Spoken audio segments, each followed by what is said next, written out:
Hello, everyone. Boone here. Welcome back to Boone Builds. I have Mike Psiaki, the designer of the latest Ghostbusters set to come from Lego. It's going to be awesome. Mike, you're going to show it to us, right? It may or may not be sitting in the room there with Mike. I do not have a copy of it with me. And then we've got Carl. I don't know why this guy is here, but we will find out. It's Boone Builds.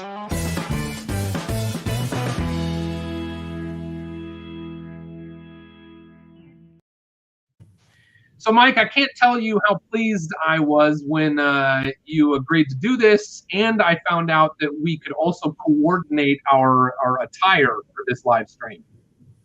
We look awesome, Boone. Yeah, we do. I was telling Mike the other night that this is my Ghostbusters uniform. I used to cosplay frequently at local fan conventions with a group of Ghostbusters from Portland here. We called ourselves... what do we call ourselves? The Portland Ghostbusters, I think. And this was a Ghostbusters logo that I hand embroidered back when I made this costume, probably 10 years ago. I think I was working on this costume. And then this was a logo that we developed together. It's kind of it's like we're the Rose City. So we've got a rose and like a strip of like rose thorns is kind of the thing. Anyway, I digress. Mike, how did it all begin with the Lego set?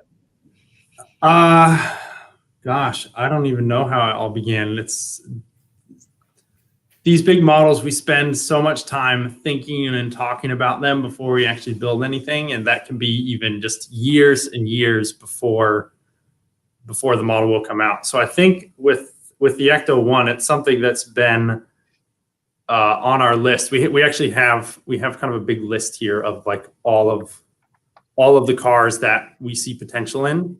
And the Ecto-1 has been on that list for some time. So we're always just kind of looking at like when does the timings of what do we have out and what's coming and what's going on like in entertainment and just pop culture in general that are things we can tie into.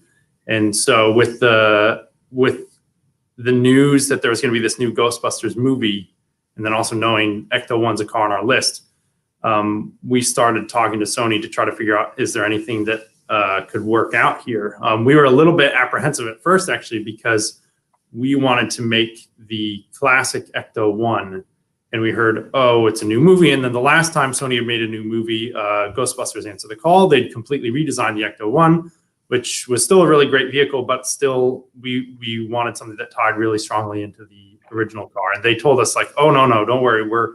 We're bringing back the original car. We're going to make some modifications, but it's going to be really great. And we were a little bit apprehensive, but then they actually showed us some. They showed us their initial renderings of what their plans were for the design. And when I saw that, I was just immediately sold. I said, we have to do this car. It's awesome. The main addition, well, the main exterior change you'll see is the moving of the ladder from the passenger side to the driver's side, which also then means those blue hoses are moved back a little bit. But yeah, sorry, I'm going into the entire development of the whole product now, but that would have been Christmas time, December, I should say, 2018. Does that sound right, Carl? I think you might be a little bit confused, Mike, because Boone asked where it began. So I don't know if you guys have heard of this or not, but there was a movie back in the 80s, I believe, called Ghostbusters. And so I believe that was the beginning of this franchise of the Ghostbusters movies. Oh, I have been so confused. I thought this 2016 movie was the first Ghostbusters. I know it was actually 2015. 2015. Oh man, in 1984, 1989, 2015. Now, Carl, what are you doing here? What are you doing? Among other things, can you at least tell us what we should glean between these two very different photographs. Well, I see. It looks like on the other one, let's call it number 1. That one you can actually see the back of the car on the side panel. So that's a little extra Easter egg, what the back looks like. And on this one, you get a little extra writing. You get to see Ghostbusters, what it would look like if it was sideways. Now, a number of people I've seen out there talk about this set, and one of the things that I've seen people say is, where are the minifigures? And I don't care about that. For the record, when I saw this, my gut reaction was not, where are the minifigures? But I do think maybe that there's like a little bit of confusion about like, what is UCS, what is not, what are the things that are not UCS that are sort of taking cues from UCS? Is Creator Expert gone? Now, what is 18 plus? What are we supposed to expect to have with sets like this? And I don't know what you guys can and cannot say about that. And I don't know that I have a strong desire to push you on that, but it is something that I've seen people talking about. So I'm not sure if we can talk about this specifically, because it is a little bit of sort of a movie spoiler for the new movie Ghostbusters Afterlife. But they're actually, sorry to say for Lego fans, there are no minifigures in that movie. There are no, okay. All right. No minifigures in Ghostbusters Afterlife. Cool. Hey, I just wanted to thank the folks that are watching here. Brett Hooper, Brickman Mosaic Arts, Vision Bricks is here. Willie Ball is here. We have Jake Sadovich is in the house. Thanks for watching, Jake. And I think we had Jessica is here. Thank you so much. Says so excited about the new Ghostbusters, especially the builds. Fantastic. All right. Well, let's dive in to the model a little bit here. So, Mike, you talked just a little bit about sort of how the conversation began, and how did you come to find that you were the guy for this project? How did that work? I got put on this model because we'd kind of been running with this line of cars in the project. Actually, this is the perfect context to call it the project formerly known as Creator Expert. We did the first one I was involved with was a Ferrari F40 back in 2000. That launched in 2015. Then we had Volkswagen Beetle, London Bus, the Aston Martin. Last year we had the Ford Mustang, and actually we also kind of consider the Harley Davidson as part of this collection. I mean, it's a very different scale and it's kind of a different subject matter, but we saw all those models as kind of fitting together as this vehicles collection that we've been building up. And then the Fiat 500 earlier this year, also part of that. So I've been pretty heavily involved in that. And so Jamie Berard, my manager, was really excited to have me do another one. Also after having taken a break with the Manchester United Stadium, which was the model I made before this. So he was excited for me to build another car, and our team was going to be the ones responsible for making this happen. So that's how my name got attached to it. Actually, for the development, for part of there are 2 other people at Lego. Sorry, Carl, you're not one of them. 3 other people at Lego. Count Carl. Yes. So, yeah. You remember the last Ghostbusters car we did? I actually have it here. The little one. This was an idea set, as an idea submitted by Brent Waller. I think it's Brent Waller, right? was turned into an official set. And that was done, the finalizing, kind of the Legoification of this model was done by Marcus Bessa. One of the, actually, I just say, I call him the greatest Lego designer to ever live, but. Whoa. Wow. Well, yeah, don't tell him. I don't want to be embarrassed at work, but it's a secret. Yeah, it's my secret. Don't worry, it's no secret. Marcus just has such a talent for, like he has such a great eye for making things look really good, but also making them really fun Lego building experiences. And he really, like, he understands some people, like, well, that's not a nice thing to say, but it's hard to work within the limitations of the Lego system. But Marcos makes it look easy, and he makes Lego look cool. And I think that's what we all aspire to do with our design work. So anyways, he made this one. And actually, when I was working on the big one, I was sitting 2 desks away from him. So he was actually giving me some input on some things. So that was really cool. And then the other person that was also involved in a similar way, who was also involved in this one, is the designer of the new Batman Batwing, 1989 Batwing, Adam Grabowski. He just loves the Ecto-1 so much. So I was constantly going to him just for like advice on details and whether he thought something was an important detail to include or not. He actually helped me to draw the first sketches of the rust pattern we used, which I know is a little bit controversial, but we can talk about that at some point too. And yeah, I think he had the initial idea for using the roller skates for the grill. I think that came from him, but he was just a great person to be able to bounce stuff off of.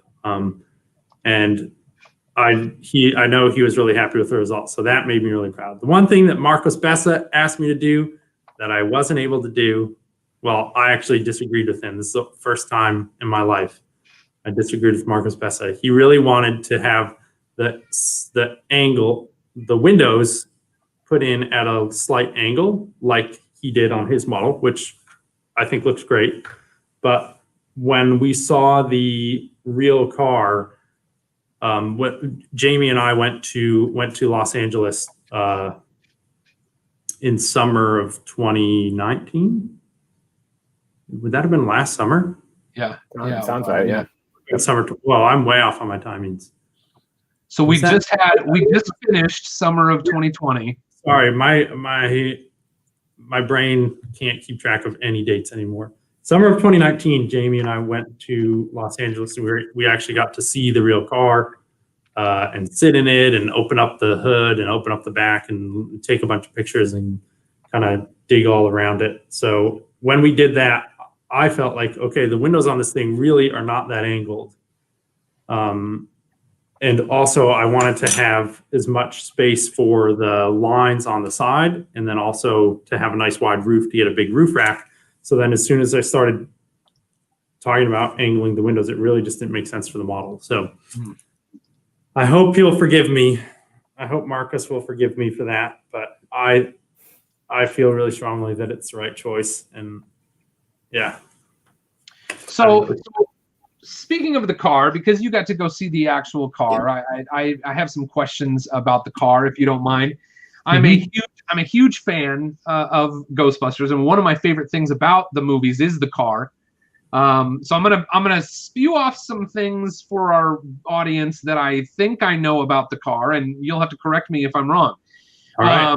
It is a 1959 Miller Meteor panoramic hearse ambulance combo. Is all of that correct? Yeah. Okay. There were 2 purchased for the making of the first film. The first film was made in 1983. It came out in 1984. And you see both in the film. One is black and primered, and is what Dan Aykroyd pulls up to the firehouse in. and the other is the one that has the full makeover for the Ecto-1, and you see that for the rest of the movie. I believe that the first one with the blackened primer and the one little gumdrop red bulb on the top, I believe that is the actual vehicle that was turned into the car, the Ecto-1, which became the Ecto-2 in the second film. Do you know about that? Is that accurate? I would ask Adam. Okay. But I was under the impression that that car was actually Dan Aykroyd's car. That he owned that, and that was part of the reason for using it. He just thought it was so cool. That may be. I do know from what I've heard over the years as a Ghostbusters fan, I do know that the 1959 hearse ambulance Cadillac was just a car that Dan Aykroyd thought was really incredible, and so perhaps it was his car. But I think he's got stories going back to when he was young about noticing that car even in the 50s or the 60s and thinking it was quite cool. Okay, I remember now. It was a car that they were able to obtain very cheap. Okay. I don't know whether it was because he already had one or whatever, but somehow they're able to obtain it for relatively low money. And so that was a part of why, let's not to say, like, obviously there's lots more decisions that go into making something like that for a movie. Right. That was like one of the benefits of using this car. Yeah. And I think one of the interesting things, sorry. Then the problem that arises from this is now the producers for Ghostbusters Afterlife told us now they have so much trouble because the car has become so famous. It's actually very cost prohibitive for them to buy these cars to make more prop cars to make more movies. Right. Yeah. So, and I mean, I think an important thing for people to realize is that a 1959 Cadillac is an incredibly, pretty much now a 1959 Cadillac of any model is an incredibly rare, collectible, classic vehicle.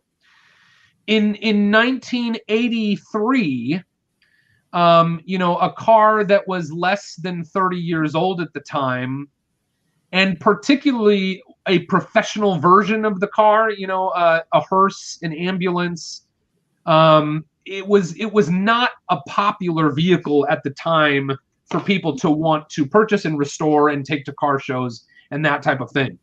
But now in general, because of Ghostbusters and because you can watch the collector car market evolve over time. There was a time when restoring pickup trucks from the 50s, 60s, and 70s was not a common thing because nobody cared about the pickup trucks. Well, now collecting and restoring pickup trucks to the way they were in the 50s is very popular because car enthusiasts ran out of other types of cars to restore.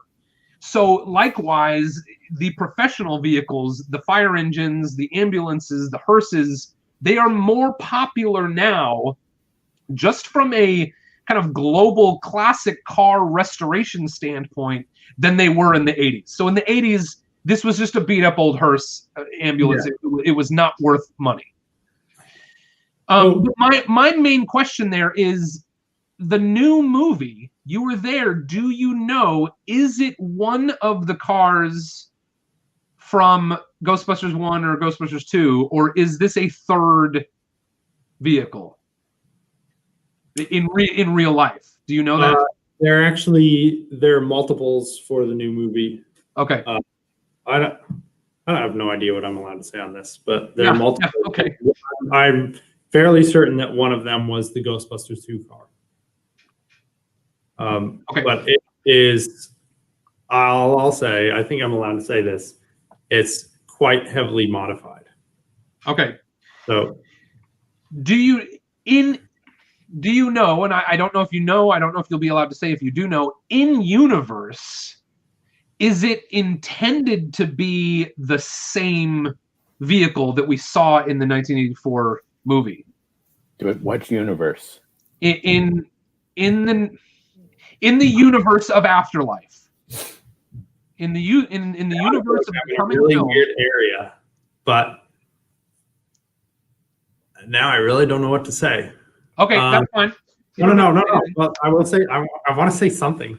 So in the very first teaser for Afterlife, you see this car in a barn with the Ecto-1 plate, New York Ecto-1 plate. That's all I'll say. I mean, I think that is, read from that what you will. And I'm sure more will be explained to us. Awesome. I don't feel like I'm the person to explain it. Yep. Great. Well, I'm definitely looking forward to this film. It was put off it was supposed to premiere in July of 2020. And I think now we're getting an April or May of 2021 release for the film. It's been, I believe it will be June 1st, around that time now. Okay. And how did that affect the timeline and release of this Lego set? So obviously we were initially planning to launch the car with the movie right around, I think the movie's premiere date was going to be July 10th, and we were going to launch the car on July 1st. So right around the same time. And then when Sony announced that they were delaying the film, our leadership team began talking with them and talking amongst ourselves, trying to figure out what really makes sense to do with this product, because we want to tie into the energy from the movie, but we kind of also do believe that this is something that can stand on its own because it is so much related to the original Ecto-1, such a classic vehicle that is such a strong icon even without the new movie. So we had some back and forth trying to figure out what was exactly the best solution. And this is not my area at all. This is not what I do for work, but everyone agreed in the end that a early or mid-November launch would work best for everyone. So it was something we were really hoping to get out for people to add to their Christmas lists and hopefully get for the holidays. We'll see if that happens, but yeah, we were really excited to get it out. So absolutely. Well, it's definitely on my Christmas list. You know, how do I say this? There are, I am primarily a mock builder when it comes to Lego. And so most of the Lego that I accumulate is like used bulk pieces for use or new bulk pieces from Pick a Brick Wall or from Bricklink. But most of the Lego that I accumulate for my own use is just loose Lego to be used in creating things from my own imagination. But every now and then, a set comes along that I just have to get my hands on, and this is definitely one of them. You know, I told you guys the other day that I've got sort of 3 cars that are like my favorite cars of all time. Now, are they all 3 are movie cars? Yes, they're all movie cars, but they are cars that exist in real life, and so they are also at the very top of my favorite real cars of all time. And okay, sorry, I'm trying to share something on Instagram because I think the people over there would appreciate getting to hear what we're talking about here. So Carl, what can you tell us about your involvement with this project? Well, I helped some. You were there. Sometimes I would come to Mike and say, you should work more on something. Sometimes I would tell him an idea. Sometimes we would work together on something. And Yeah, I mean, I wasn't on all the time, and of course Mike did most of everything, but I was you know, I like to be nearby. I consider myself to be Mike's muse. Mike, do you consider Carl to be your muse? Yeah, you could say that. Really? That's so sweet. Remember when I was making the gunner seat? Wait, you mean the scissor seat?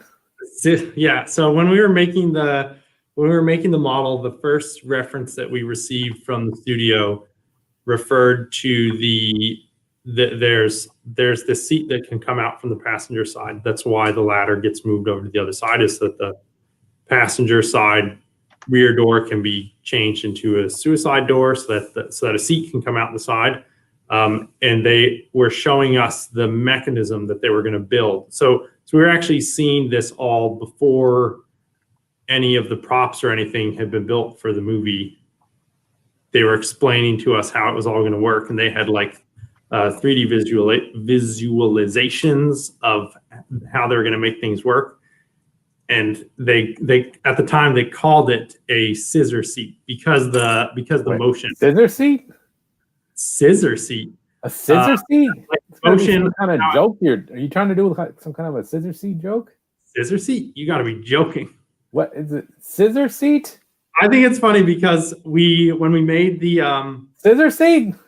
When we made the, what was that car? The Aston Martin, the DB5 with the ejector seat. It was James just like Bond. all about the ejector seat. And when we finished that car, I was ready to be done with ejector seats for the rest of my life. Now this is like a more different ejector seat because it's like a very similar concept where you take one of the seats that's inside the car and make it come out in a weird way. But this is done there's actually the seat itself is built in a very similar way to the ejector seat on the DB5, but everything about the way the function works is just totally weird and different. But Carl, remember I had like the gear and the scissors? Is that scissors? Easter eggs, guys. That's what we do. Is that an Easter egg? Shh. When did you take that picture? Was that on Easter?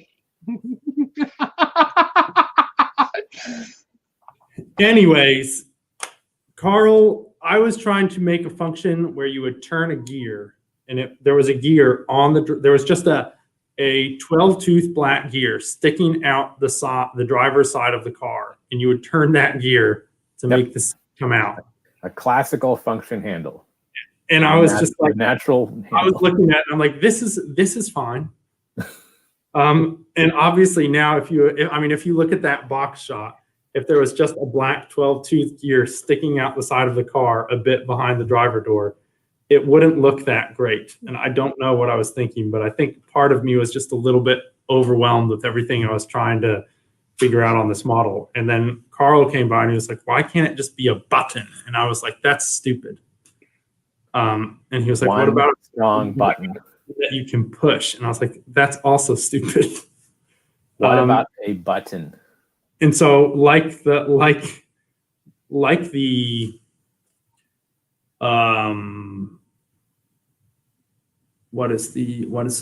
sorry, I was really lost my word. No, like the caring and considerate coworker that I am, I immediately took that idea and rejected it and moved on.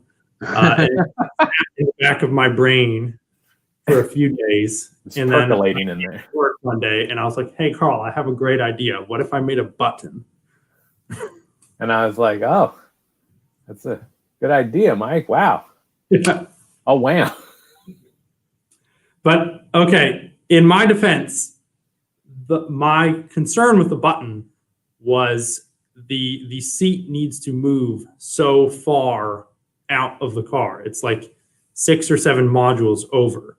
And I thought, how you're not going to be able to push into the car 6 or 7 modules. That's starting to be, too far for your finger to push something in there. But we can't. So that was why I initially thought this is not a good idea. But we came up with a solution where there's actually well, I'm not going to say. There's something hidden inside there. It's in such a way ghost button that you don't need to push it that far to make it work. That's all I'll say. Please build it and discover for yourself. Okay, now the last time the three of us. Hey, he's got it right there. Why have we waited until 30 minutes? Yeah, there it is. Because I've been actually show the model. Look, here's the button. So you can Whoa. Oh boy. There it is. Oh my gosh, it's so rad. And oh wait, here's two other things from Carl. Can you see that? Yeah. This is a decoration. This is like a classic space decoration that Carl brought back in Boost Creative Toolbox. And one of our concerns with this gunner seat was because it's actually rotating around as it comes out of the car, you can't push on the seat to get it to go back in. So we added this arrow to show push here to attract the seat.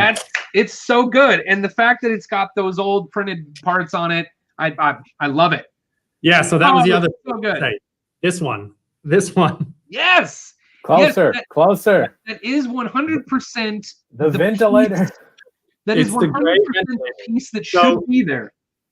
So Carl had just finished up with how long had that been, Carl? Yeah, it was just before that. It was fairly recently. Carl had just finished up with the Boost Droid Commander, and he made the white ventilator for that, and he kept on going on. He was like, Mike, I did it. I made the white ventilator. It's back. Yes. Like the good, caring, kind, compassionate coworker I am, I thought to myself, that is so stupid. Why does he care so much? And then I was working on this car, and I was building the siren, and I was like, man, a gray ventilator will look so great. That's so great. And I got to tell you, that is one of the reasons I love the fact that there are some real Lego fans, some real Lego nerds in your positions there at Lego. Carl built all the computers in the back here too. Oh, he doesn't remember any of the stuff we did on this. Oh, we also have that Imtron control panel in there, right? In one of the computers. Yes. I made the Imtron control panel again for the haunted house. Yep. For fun. Yeah. And then we used it in there as well. That's amazing. Is that the kind of thing where let's see. Vision Brick says hands down the best part of the set. What are you talking about there, Vision? The prints, the ventilator, or the seat?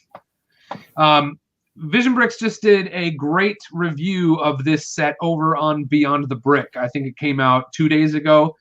So here's a question. I'll throw this at you. Are you guys open to taking questions from the live chat? Of course, you can just let us know if there are things you can't answer. Yeah. As long as it's only the ones we planted. Okay. Chris Lockdown 2 Electric Boogaloo Chalice. Wowza says, does it have proton pack tray at back? You mean the stretcher, the modified stretcher? It does not, because this version of the Ecto1 has had that removed. Okay. And I'd rather not say what took its place. Okay. But anyone that's built the car will know. And it's something that you'll find out more about in Ghostbusters Afterlife, coming to cinemas. I shouldn't even say that. Sorry. Coming to a screen near you, 2021. All right. Here's a pressing question, one that everyone wants to know the answer to. Cowboy Cornado says, "Who are you going to call?" I usually call Mike. Or he calls me. Like that's the typical. That's most of the calls that we do. Okay. Yeah. Actually, I'd call Adam Grabowski. Awesome. But I wouldn't. I'd just go over to his desk. So let's dive into let's dive into the photographs. We've teased some of the photographs here. One of the things I love about these, there's some amazing little Easter eggs in these photographs. I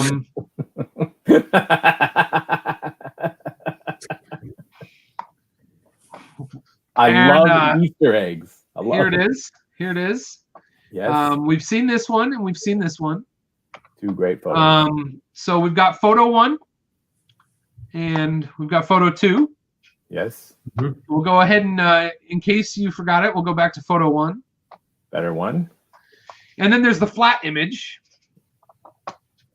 I'm just kidding. I'm sorry. I'm kind of belaboring this, but the back actually does. Got a couple of images. One from the movie. One from perhaps just kind of like a set. Probably a photo. Is that a still from the movie or just a photo shoot from like the set of the movie?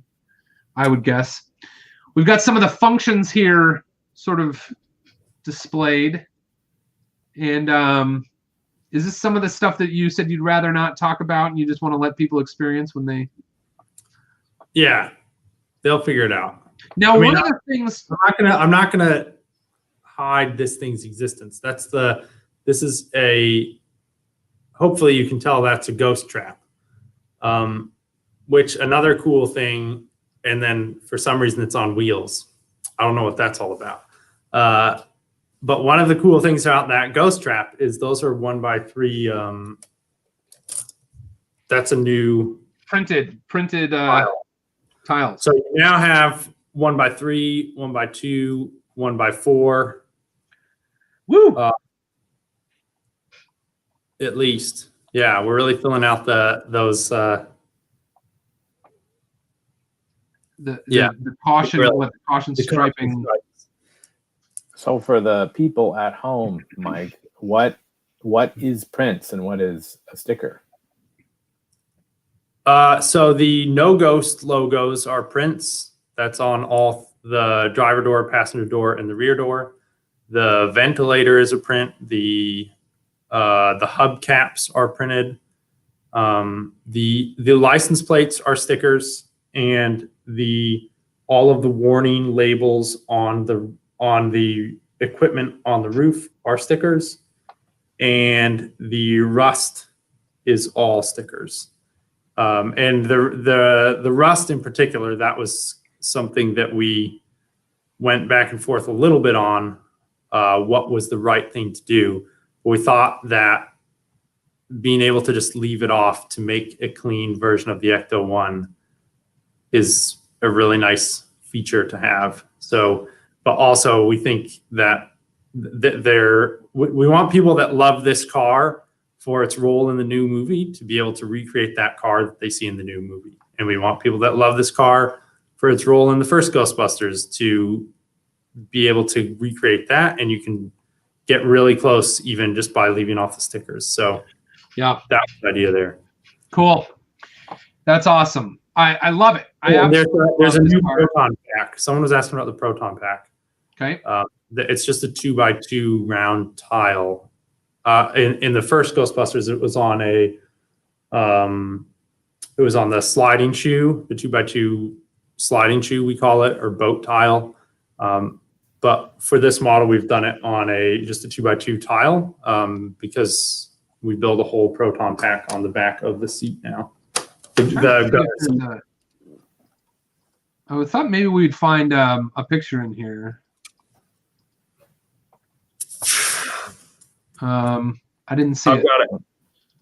Oh! I'm gonna full screen you. Solo layout. Okay. So we now have the cyclotron as a printed 2x2 round tile. Yes. Rad. Cool. So this is that. Yeah, this is that gunner chair. You can just pop it out. And if you've built the Aston Martin, you'll see that it's actually similarly built where we build it sideways to give it a bit more strength since it's moving around so much. So nice. Awesome. Cool. What's your favorite thing about this model? Oh man. I think my favorite thing Oh man, no, I can't pick one, Boone. There's way too many. I think I'm going to start with this back door though. I am so proud of this because I was initially making it so that we would have the space to fit in the rack with the proton packs on it. So it's really tricky because it needs to open really wide, but you also have all of these fins and taillights and everything, and then these curved windows. And then the door also sits at an angle, but then when it opens on the real car, it opens so that now you see it sitting at an angle, and then when it opens, it's sitting straight to the car like this, but also when it opens, it's sitting at an angle like this. And that's exactly how the door opens on the real thing. Yeah, it's phenomenal. I was super proud of that. And then also just the way all the shapes come together back here, so clean. This is actually a part combination that was also used in the UCS Batmobile using the, I don't know what you call these ones, the 3x8 shells, left and right shells. And then there's the big cockpit piece in the center that matches up to it. But then we have bows on the side because this is a bit wider. So I actually need to fill in 6 modules between the parts instead of 4. You can use a 1x4 bow, but then I needed a spot to attach our sirens anyway. So it all, like, the pieces here are just working so well together to come together in really clean ways and then leave gaps right where we want the gaps, which is just incredible. The other thing I really love, I'm going to focus on the back a lot, is these tail lights. This is actually the small Technic turntable. It's the base of the small Technic turntable. And there's a quite funny construction going on inside to attach this 2x2 trans red parabola inside it. So there's actually, yeah, and then I'm just going to go down the whole car. I'm sorry. I love so much about this. The connection for these rear shoulders, I guess you could call this the shoulder of the car here. The completion of the shoulder is just, for me, a really satisfying geometry to figure out to get everything to come together so tightly.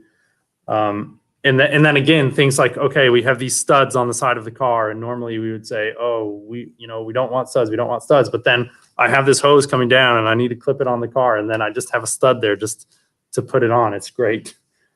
I am super proud of the doors that we're able to include windows for the first time on all of the doors of the car and still have them open. We actually had to do something really silly inside the doors in order to get them. If you look when it's closed, there's just a tiny gap along the top, and that is 100% intentional. If we just built these windows in system with the whole door, when you close it, they could catch here on this lip and then bust the window off. So we found a way to just lower them down. I think it's like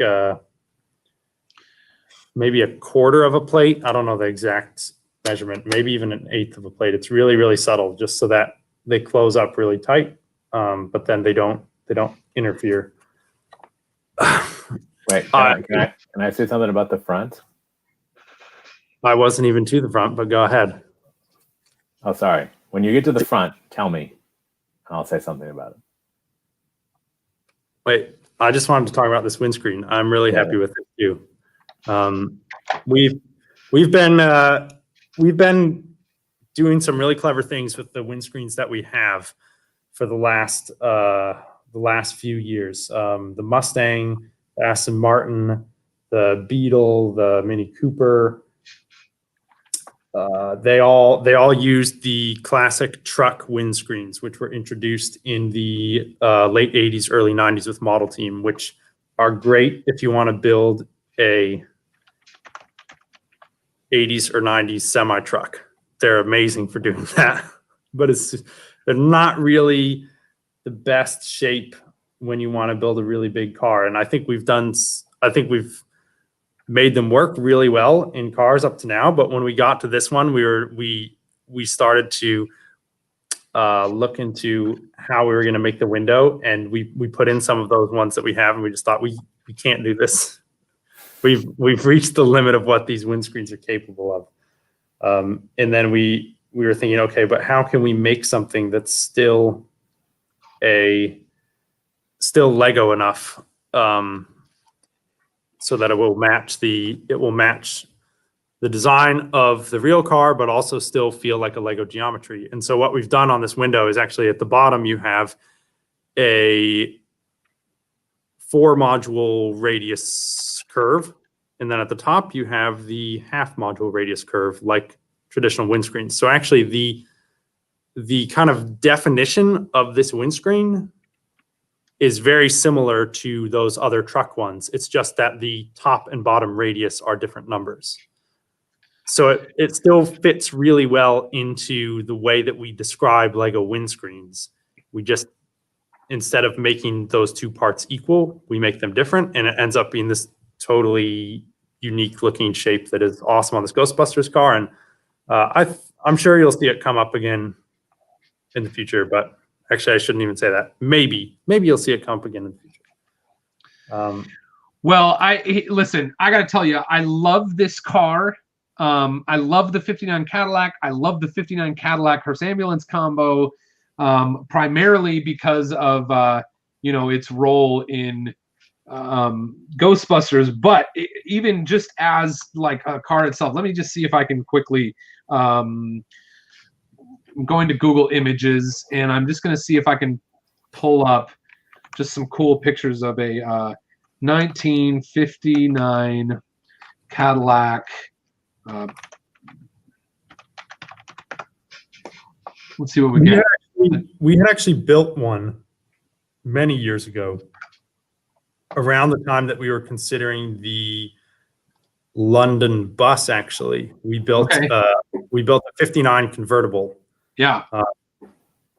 And that actually had a very similar face to the face of this car. It didn't have the same shape for the grille. That was something that we figured out later on, but like the proportions of the headlights and the grille and everything was similar. And on that one, we used the 2x12x4 truck windscreen kind of at an angle. And maybe we can. So if you just look at, I just think this car is beautiful.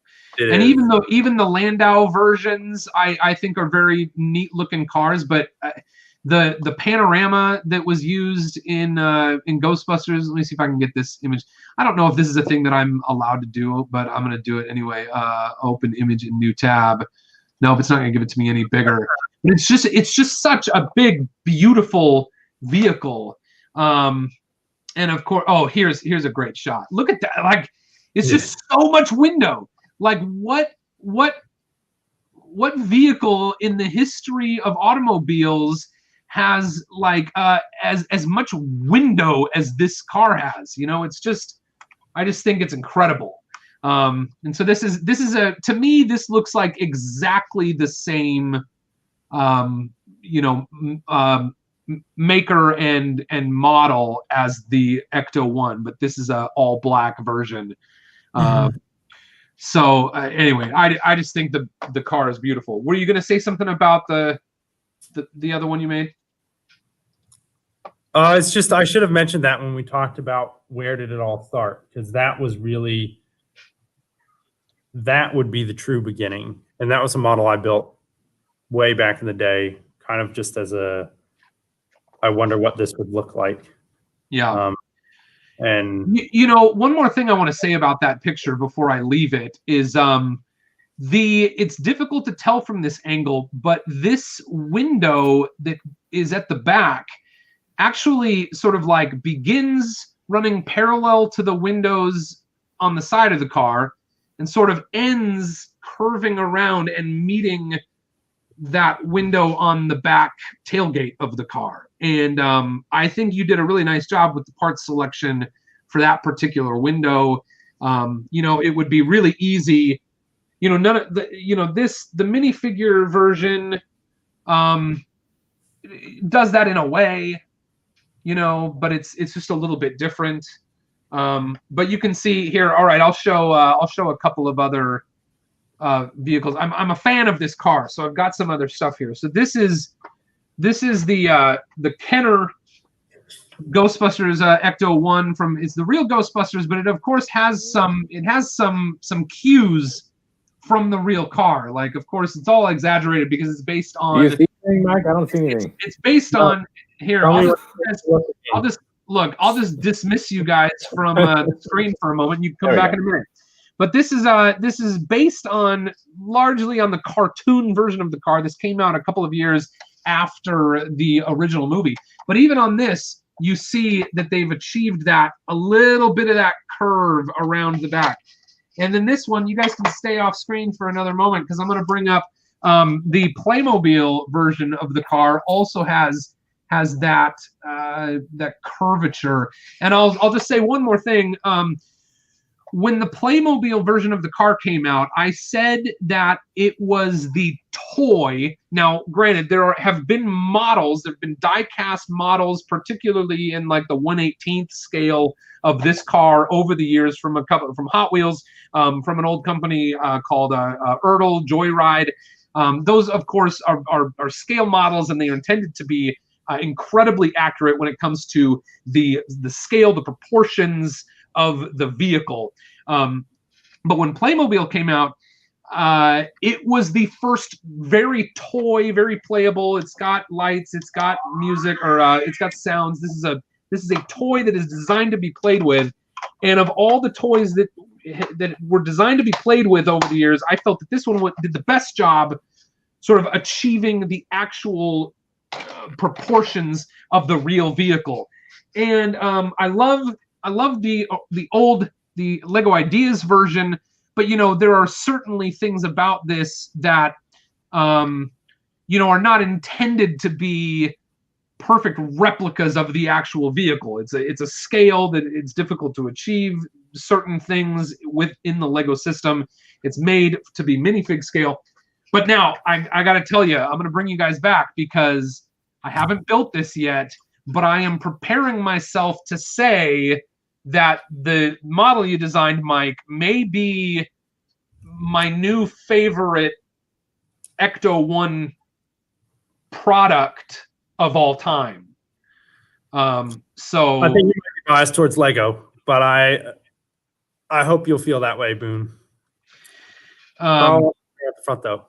I won't say it. I won't say it until I actually have built it. But sorry, hold on. Oh boy, I won't say it until I've actually built it. But I'm fully preparing myself to make that call when the time comes. Who are you gonna call? I'm gonna call. I just call you guys. You guys call each other, and I call you. Perfect. Yeah. So, call me. It's a good combination. Speaking of things that have and have not been called. I don't want to talk about this, but I do want to show you an image. I'm about to show an image that is in regards to the it's in regards to the election that has been happening in the United States.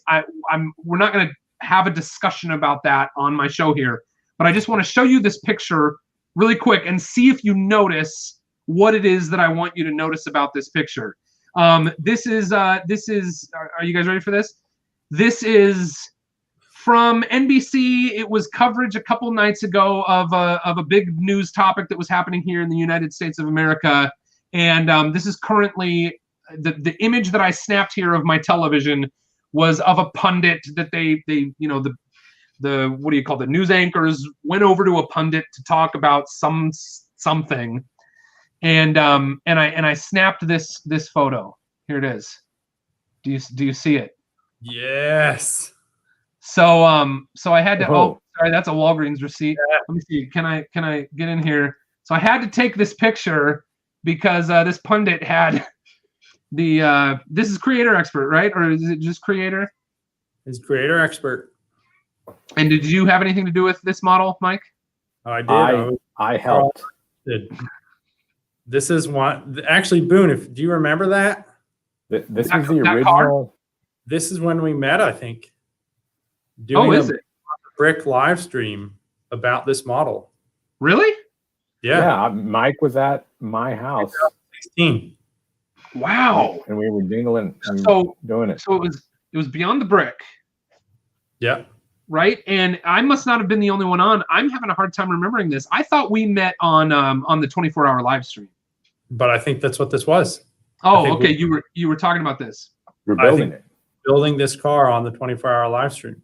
So just so you know, if it's any consolation, your model was seen by some, I don't know what, hundreds of thousands of people that were watching that night.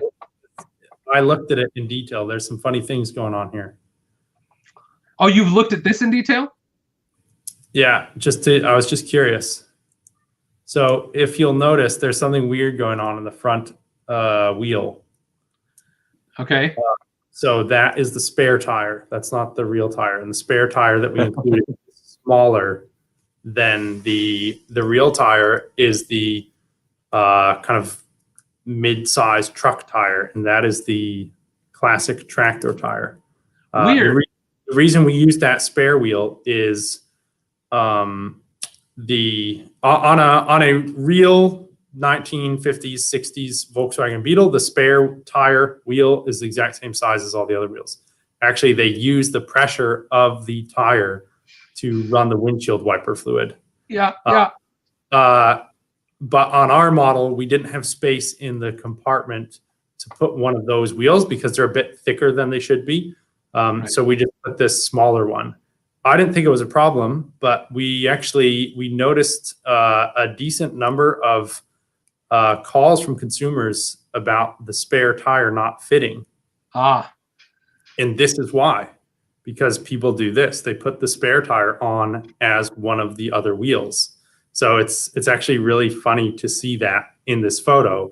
I wonder what happened with the other tire because it definitely didn't fit under the hood. So it's probably just put away somewhere else. Yeah, that's wild. That's wild. wild. This is also actually built backwards, but that's not as interesting of a story. So that was just a mistake. Awesome. The reason I picked that out is actually that the hubcap is standing out a bit far. Anyways, I like to look at the. Yeah, I'm amazed you can tell all of that from this somewhat grainy picture of a Lego model in the background of, and it's not even a still image from the broadcast. It's like me. Darn it! Hold on. It's me taking a picture. How do I get out of here?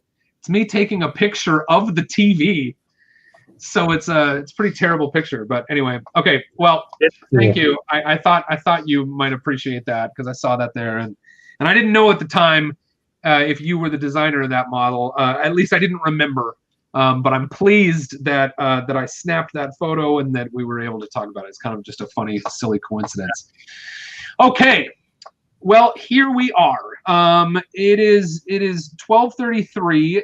We've been on for about an hour. How are you guys feeling? Do you want to answer a couple questions from the chat, or do you have other things you'd like to highlight, or do you feel like wrapping up? We didn't finish the things I like. My favorite thing. We didn't finish my favorite thing. Great. But we do some questions and then go back to that. Yeah. Okay. Cool. All right. So, well, why don't we prep people and you finish that, but we'll tell people now. We're gonna go ahead and take questions from the live chat. Thank you, Golden Light. Golden Light Pictures is here. PG3D. Marehead is here. Scott is here. Jeff McElwee, Brett Hooper, Brick Central. Thank you all so very much for watching. Ryan Linzer is here. We'd love to hear the questions that you have for Mike or Carl about this set. In the meantime, while we're waiting for those questions to come in, Mike's going to give us just a couple more of his favorite things about this set. And Carl's going to say something about the front. I don't know what it is yet, but this is the steering wheel of the Ecto-1. This is actually a new element that was.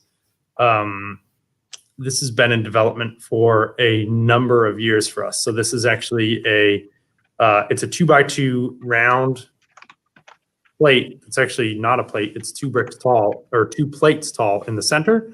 And then it has this 3.2 bar. And what's cool about this steering wheel is because the radius is large enough, we can actually make this a real bar.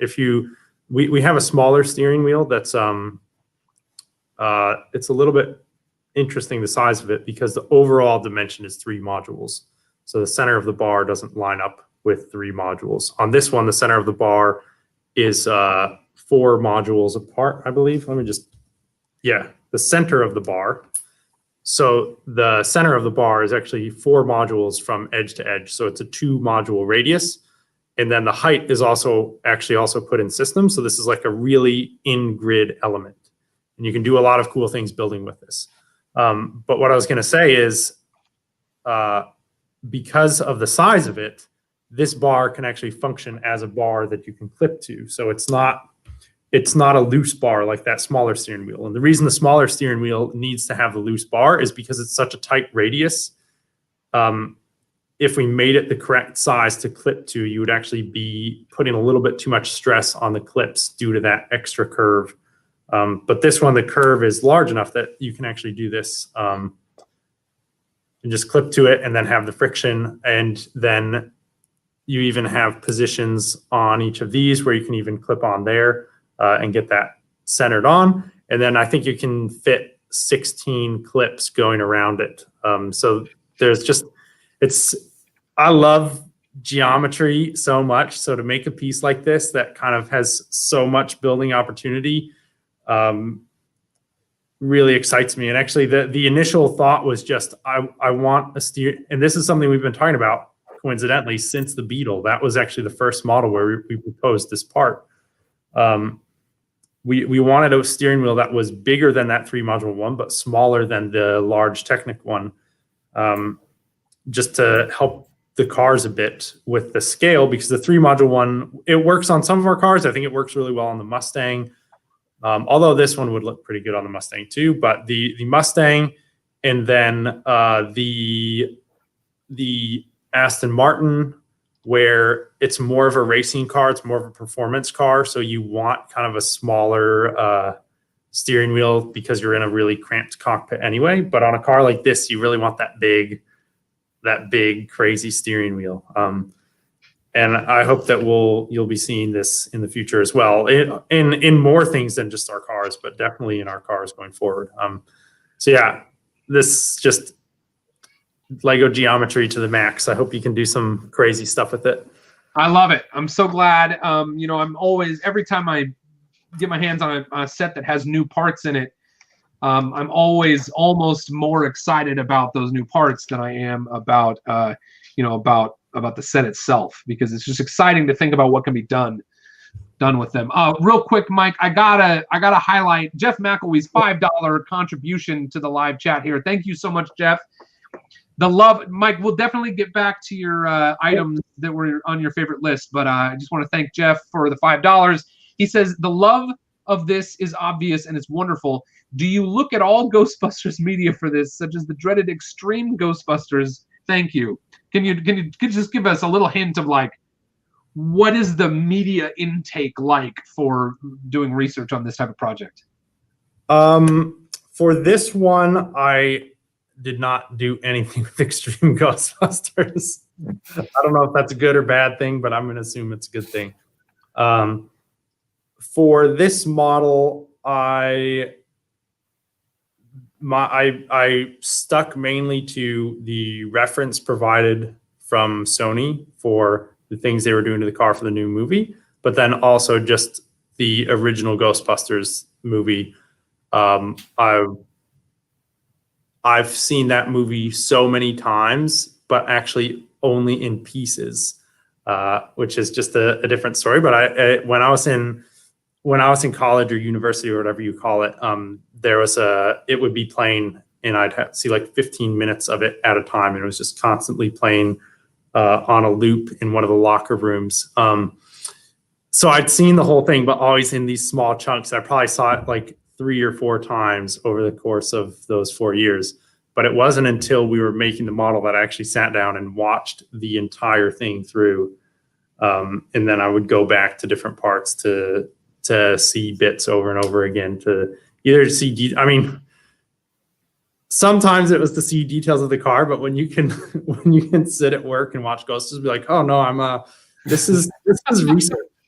This is important. Don't worry. Sometimes you have to take advantage of things like that. So I can't say it was all research. but yeah, that was the main, and then also going and seeing the car in person and being able to take pictures. And then I also had a plastic model kit that Adam Grabowski had built that I used to look at some overall proportions and other stuff. And actually, that was the Ecto-1A. So it was, I didn't look at any of the details of the roof rack or anything like that, but a lot of the proportions for the overall car helped get me started in a good way. And this guy in this picture here was really instrumental in kind of the spirit of this model, right? This was one of your Ghostbusters fan liaisons from Sony. I have met this guy, but I don't know how much he loves Ghostbusters. I'm just kidding. Did you ask him if he was afraid of a ghost? I think we were only speaking Danish on that shoot. So I'm not great at Ghostbusters lingo in Danish. Do you know a lot of Danish? Yeah. I probably shouldn't say that, but yeah, look at that gearing there for the front. That's the next thing I wanted to talk about. I know some Danish. I can get by. What I like to say is I can speak Danish, but I'm very boring when I speak Danish. Oh, okay. Practical, very practical. Okay, do you want to pick back up on your list of favorite things about this set? Yes. One of the things that I love to have. So actually, you can see a lot of the gears in this one picture. This is great. I love to try to get a really great, how do you even say this, ratio between like how many times. This is super pointless just to say, but this is the level of detail that I sometimes like to go to. Like the amount that you have to turn the steering wheel to get the wheels to turn. When you drive a real car, you can like go all the way around. And I want to have that in the Lego cars. So you can see here we're going from, is the big gear 32 teeth? I don't know. I think that's a 40 teeth. 40. Okay. Sorry, I can't. I just did the math in my head real quick. No. Well, on the Mustang, we go 40 down to 16. But on this car, we were able to achieve 40 to 8. And I'm really proud of that. I know that I shouldn't be, but I know I shouldn't have spent so much time on that, but I did. It's a beautiful thing. And what's cool about that is that middle gear in between the 40 and the 8 tooth. Because of the way the steering's built, I actually needed a third gear to make sure that the steering wheel turned the right way. So it all just worked out kind of magically.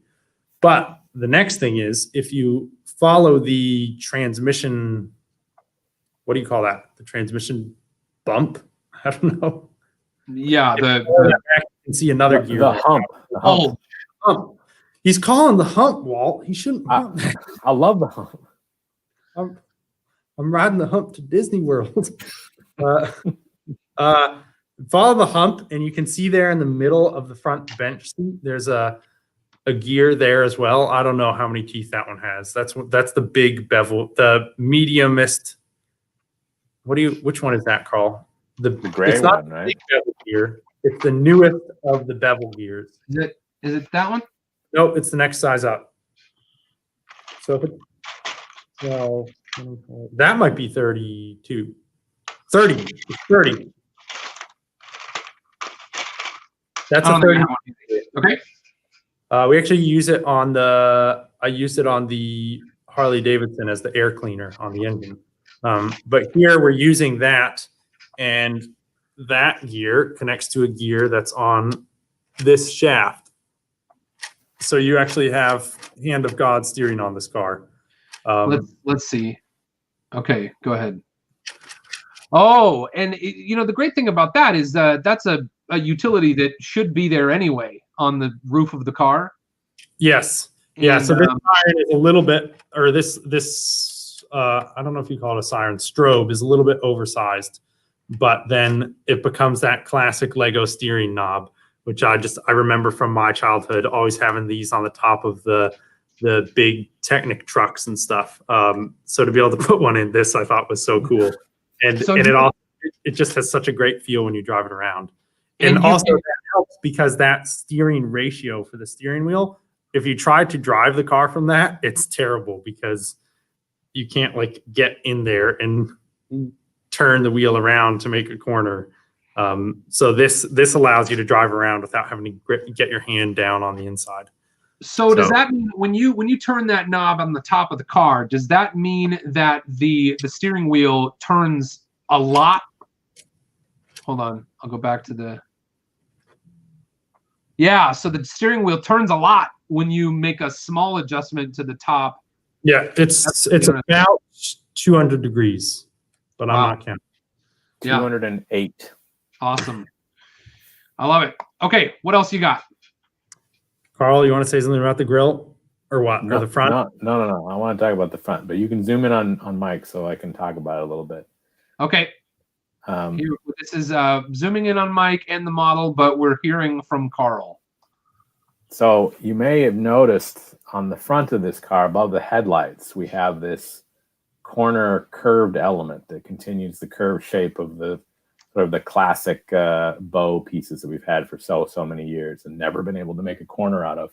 And you guys have seen this already in the Mickey and Minnie Mouse set, where Oliver Gregory used it to make this really cool little sort of streamlined design camera. And weirdly enough, that element was actually developed for the Ecto-1. Wow.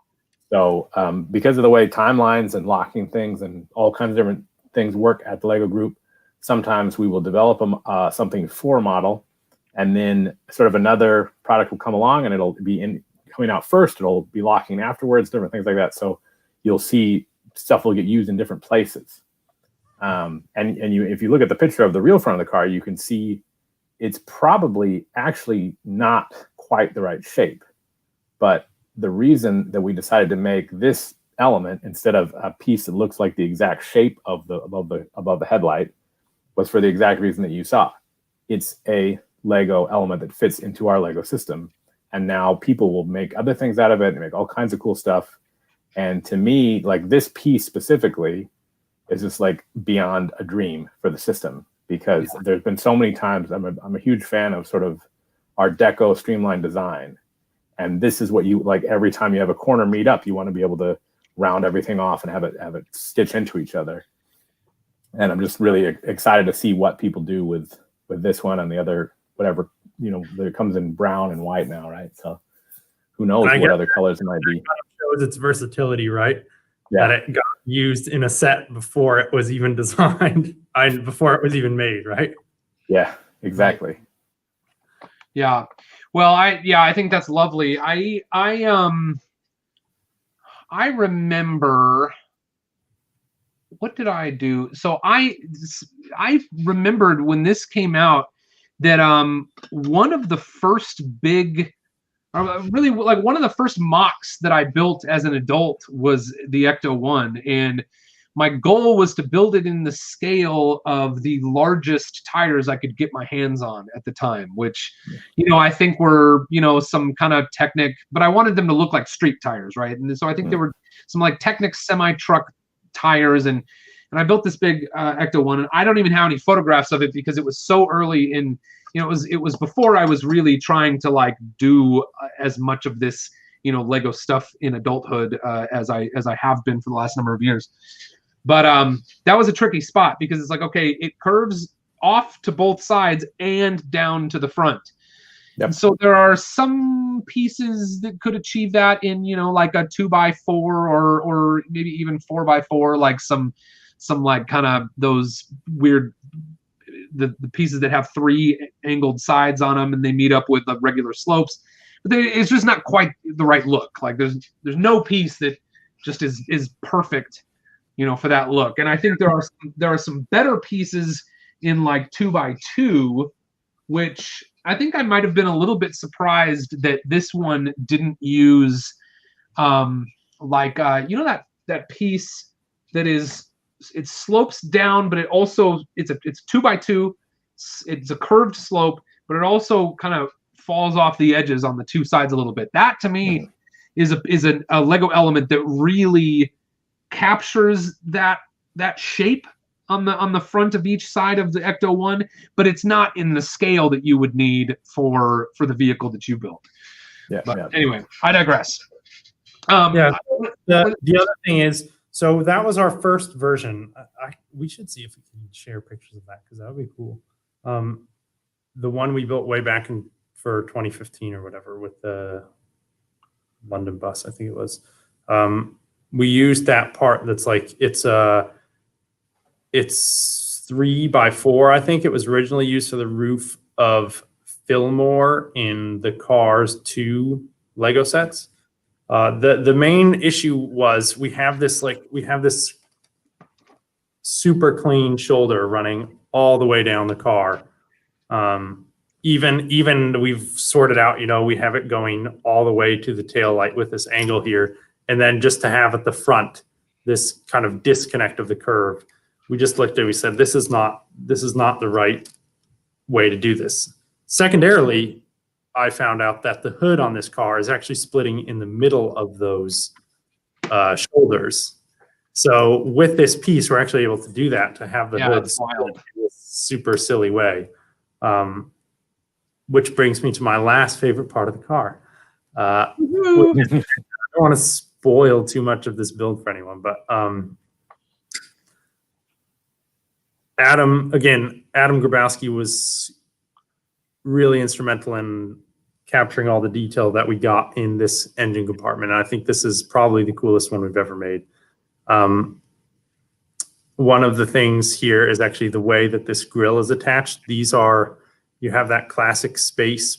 I don't even know how to describe it. It's a 1x2 plate, and then it has two 1x1 rounds that are like jumpered offset. And then they're actually 2 plates tall. So that's what we use to hold on the grill, and those get hidden in behind these lights. And the geometry, I should just build up the geometry of this grill because it's so beautiful. It's so beautiful. The way that it comes together and then also lines up with the edges, it's just like, it's beautiful math. But then we also have the engine block with the air cooler. But actually we even have like lines running from the battery to, I don't know what they're running to the starter. And then you have in the corner in here, you can see, I think that's windshield wiper fluid. Adam was adamant that we needed that because on the real car, it's actually a glass jar. It's a glass jar that they have in the engine compartment to hold the fluid. But my favorite detail of this whole interior, and this actually came quite late in the design, are these wheel wells. What? I just said the wheel wells. That is the first thing I noticed. Go on. Yeah, this actually came quite late. It was kind of almost a happy accident in that I was looking for ways to strengthen this sideways build that we have on the outside. And I was thinking, is there something I can add on the inside that won't compromise my engine compartment too much? But then in the end, I found this piece that actually makes the engine compartment look just incredible. Even if you look up at the top, they have the roundedness up at the top. Yeah. So that's that 3x3 by, I don't know, it's 6 bricks tall or something that I think it was introduced in Paradisa, and it makes the engine compartment look so cool. But then also when you take off the wheel and you can see that wheel well in there. Yeah. The way it just comes around, that's a detail I'm just incredibly proud of. Yeah, it's really rad, man. I love that. The wheel wells are definitely one of the first things I noticed when you open that up, because it just, those could not be there. You could just see the tire, or there could be some other assembly, but the shape of those, is what you see when you look down into these massive engine compartments of these classic cars, right? Yeah. And anyway, okay. It helps that there's so much space in those things. Yeah. Let's it also helps that you made it so humongous. Yeah. When we actually started this car, Jamie came to me and was like, I want you to build the Ecto-1 in the scale of the Mustang. And I was like, so we have people from all over the place here at Lego, all over the world. I think there's easily, if I started listing, I could easily list like 50 countries, I think, just people in the design department. Maybe I'm exaggerating. I don't know, Carl. Does that sound okay? Sounds pretty good to me. I think I heard that number recently. And so we can have some, because we're all speaking English, like for me and Carl, it's great because English is our native language. And so it's all just fine, but it's not a native language for everyone. So we can have some miscommunication sometimes when we're speaking. And one of the things that is often used interchangeably when it shouldn't is scale for size. Hmm. And so when I was, and even though Jamie's also a native English speaker, it was coming from him and it was coming from another guy on the leadership team that was Danish, and they were saying, make it in the same scale. And I was just like, I just want to be perfectly clear what you mean when you say the same scale as the Mustang, because it will not be the same length. It's going to be a lot bigger. Is that what you want? Way bigger. Said, so I don't know if they've just been doubling down on that, and maybe they really did mean the length all along. But here we are now, and we have this giant Ecto-1. So yeah, I think when you build it, Boone, you're gonna get a little bit dispersed because you think you understand how long it's gonna be, and then you add on the front, and then you add on some of the back, and then you add on the back, and yeah, awesome. I can't wait. This is a pretty good size. Yeah. And then you build everything that goes on top of it. Oh, I see what you did there. Yeah. I get a little bit of. I can't wait. Let's see. I'm trying to find some questions in here that we can answer. Brickman Mosaic Art says, how many bags will this set have? Do you know how many bags? We could probably ask Vision because he just built it the other day. I think it's split into 11 or 12. I can't remember. 11 or different 12 numbers, but I think then in total there are 23 physical bags in the box, something like that. I don't know off the top of my head. It's a lot of bags of elements. All right. From Chris, was there at any time talk of putting that famous siren sound in as a sound brick? Is that the kind of thing that happens? We do have, I think the last time that we used a sound brick was in 2010 or 9. Okay. There was some talk of do we try to get in lights and sounds, and that's something that we become pretty split on these types of things when we start talking about adding those kind of functionality into these models. And I lean towards the making it more of a mature experience. And as cool as the light and sound is, I think it makes it feel more like a toy. When I want it to feel more like a real car. I don't know if I'm explaining myself well, but the lights and the sounds and I think are nice, but I just think they're a little bit too gimmicky for what, like I imagine this, like in those pictures you saw, like sitting on a shelf, kind of really stately and beautiful. And then when you're like, oh, and look, it also has all these flashing lights. It just takes it takes away from the like model aspect of it for me. But it was considered, but it was a big argument. I won. Okay. Dallin says, hey, Mike, I know you're the car guy and the triangle guy, but if you had to build something that's not a car without any triangles, what would you design? I already did. The Creator 3-in-1 T-Rex. There's no triangle. It's not a car. But what would I do now? I'll never say. Have I done a model recently without a triangle that's not a car? Is there anything coming? I don't think that's possible for you to do. Oh, yeah. I really love building creatures, and that is actually like totally different from the car. I find, at least, what are you laughing at me stumbling over my words? No, I was reading comments. Roy Hobbs says to tell you that lights rock. All right. Well, Roy, I would love to see you add them in. I'm sure it could be cool. I like building creatures, but I think that's maybe the reason I like it is because it's so different from like the geometry and the mechanical aspects of building vehicles.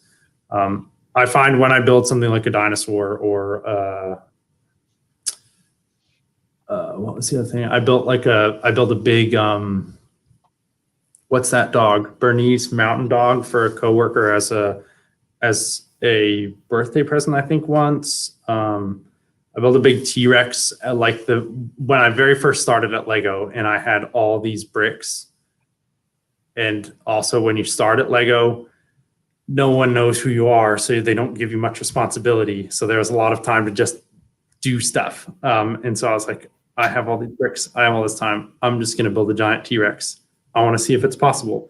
So that was, yeah, building creatures, especially dinosaurs, is what I love to do outside of building triangles and cars. I'm not like a huge car guy. I've done a lot of cars for Lego, and I definitely appreciate car design now. And there's a lot of cars that I love, but if I had to pick like what is my dream thing to do, it would definitely not be a car. Wow. That's amazing. That's amazing. Inside. Okay, I'm going to put up Ryan Linzer's question here, and there's a lot here, and so I'm going to read it, and then I kind of want to boil it down to what I would like to talk about. Ryan says, "What is your favorite play feature about the new Ecto-1?" I think we've got some of that from you as you've talked about your favorite things, right? Or is that a question you'd like to answer? I mean, I like the scissor seat. Scissor seat. Yeah, this is seat. It has to be the gunner seat. That is the coolest play feature. But also the roof steering. Oh, I can't decide. It's either the roof steering or the gunner seat. What about the sniffer?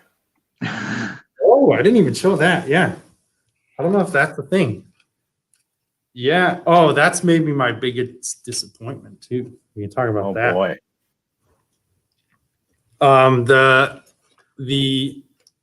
You have the sniffer goes back and forth as you drive, and then you have the radome here. I forget there's a real technical name for that. Sorry. Radometer. No, that's not it. But that's going round and round and round, and then you have the sniffer going back and forth as you drive. And the reason this is a disappointment for me is because if you turn this wheel, nothing happens. And I really would have loved to have a differential gear in here that would drive that function, but instead it's just linked to one of the rear axles. So please forgive me, everyone. I think you're being incredibly hard on yourself. Well, I think we have a question, a very important question from Chris McVeg.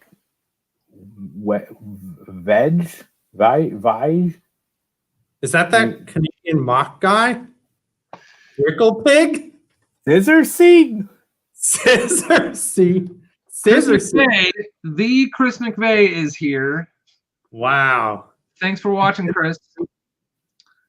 Scissor seat. What's that all about? Scissor seat? Scissor seat. I want to pick on you for just another moment with the rest of where was it? The rest of Ryan's question. Thank you for being here. Yeah, scale. What figure scale is it designed for? Seems too big for minifigs, but maybe too small for Technic figures. And the question I have, because that has been my biggest the thing I've missed the most about some of these models. I don't care about the minifigures. I don't care about the fact that Batmobile had minifigures and Ecto-1 doesn't. What I really wish was that there was some scale of figure for these things. You know, I would love a Batman that will fit into the 1989 Batmobile or the 1989 Batwing. I'd love some Ghostbusters.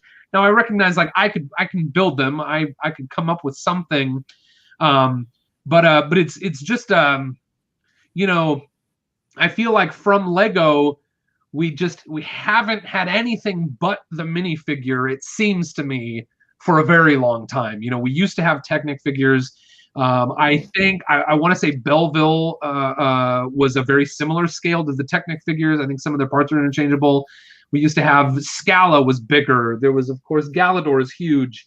And then like buildable figures from Star Wars, Bionicle, superheroes. Those are obviously much bigger. What do you think the answer to that is? Like, is that something? Like, is that anywhere on Lego on the radar at Lego, or is it really just like the minifigure is the deal and that's what we've got, and anything outside of minifigure scale is not going to have figures?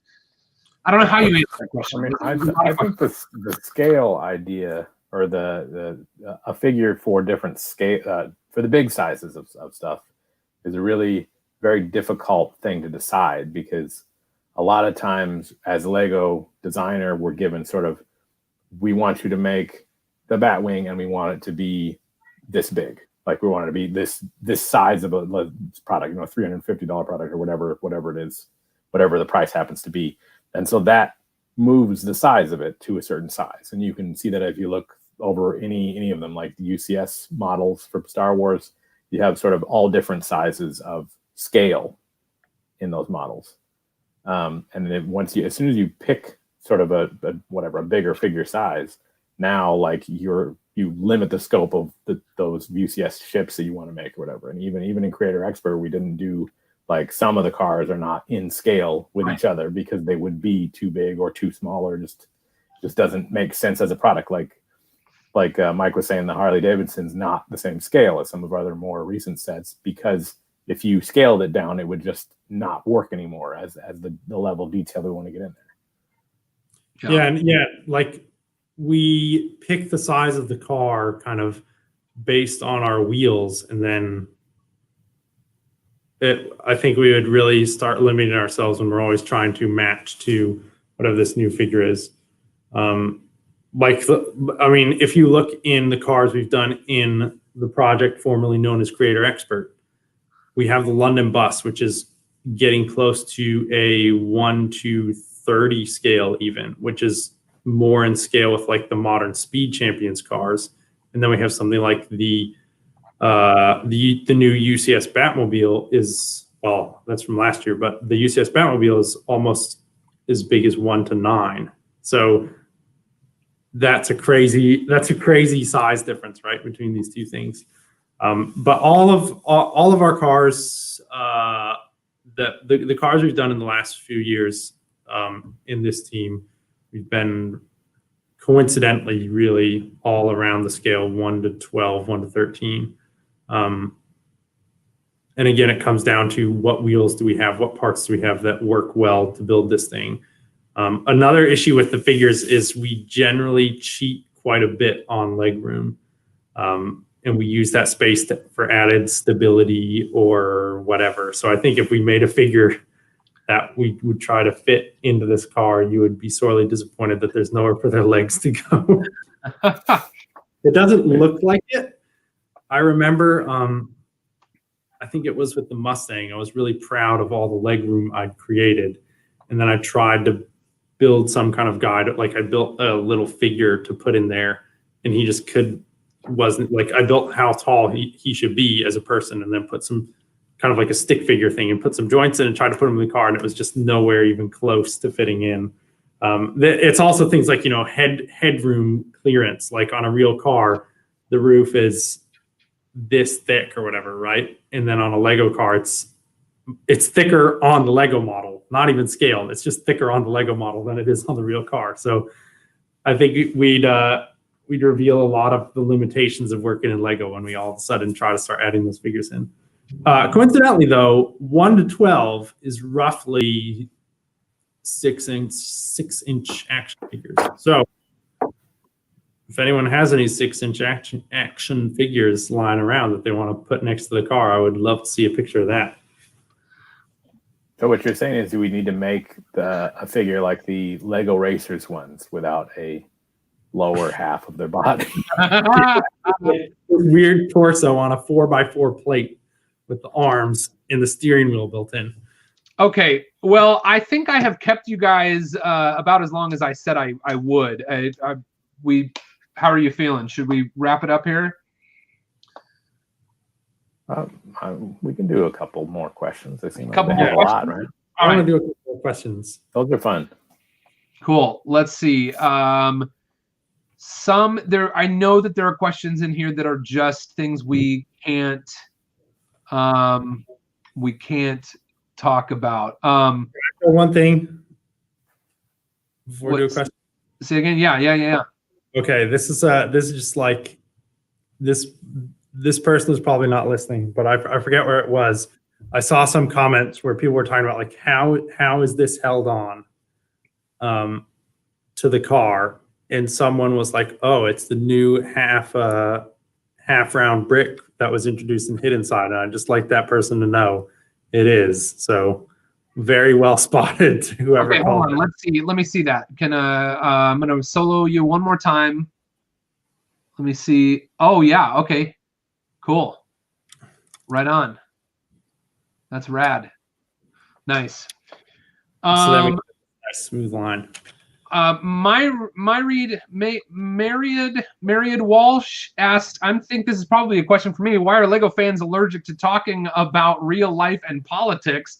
I do talk about my real life in my Lego content from time to time, and I talk about politics about as often as I talk about politics in my real life. So there you go. I don't get into that conversation very often. With very, very close friends, I do.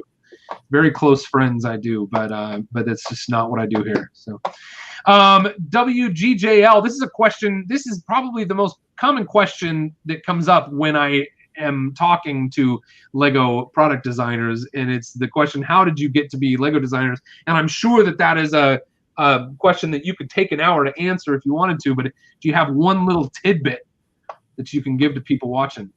Well, for me and Mike, it all started in homeschool.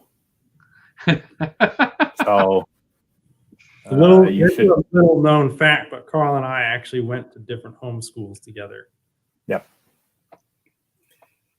So go to homeschool would be the first bit of advice.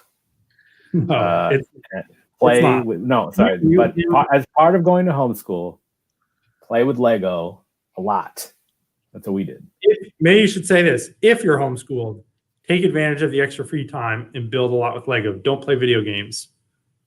I play video games. Okay, well, you're not going to end up a Lego designer, Carl. All right, Chris. I can answer it really fast. Yeah.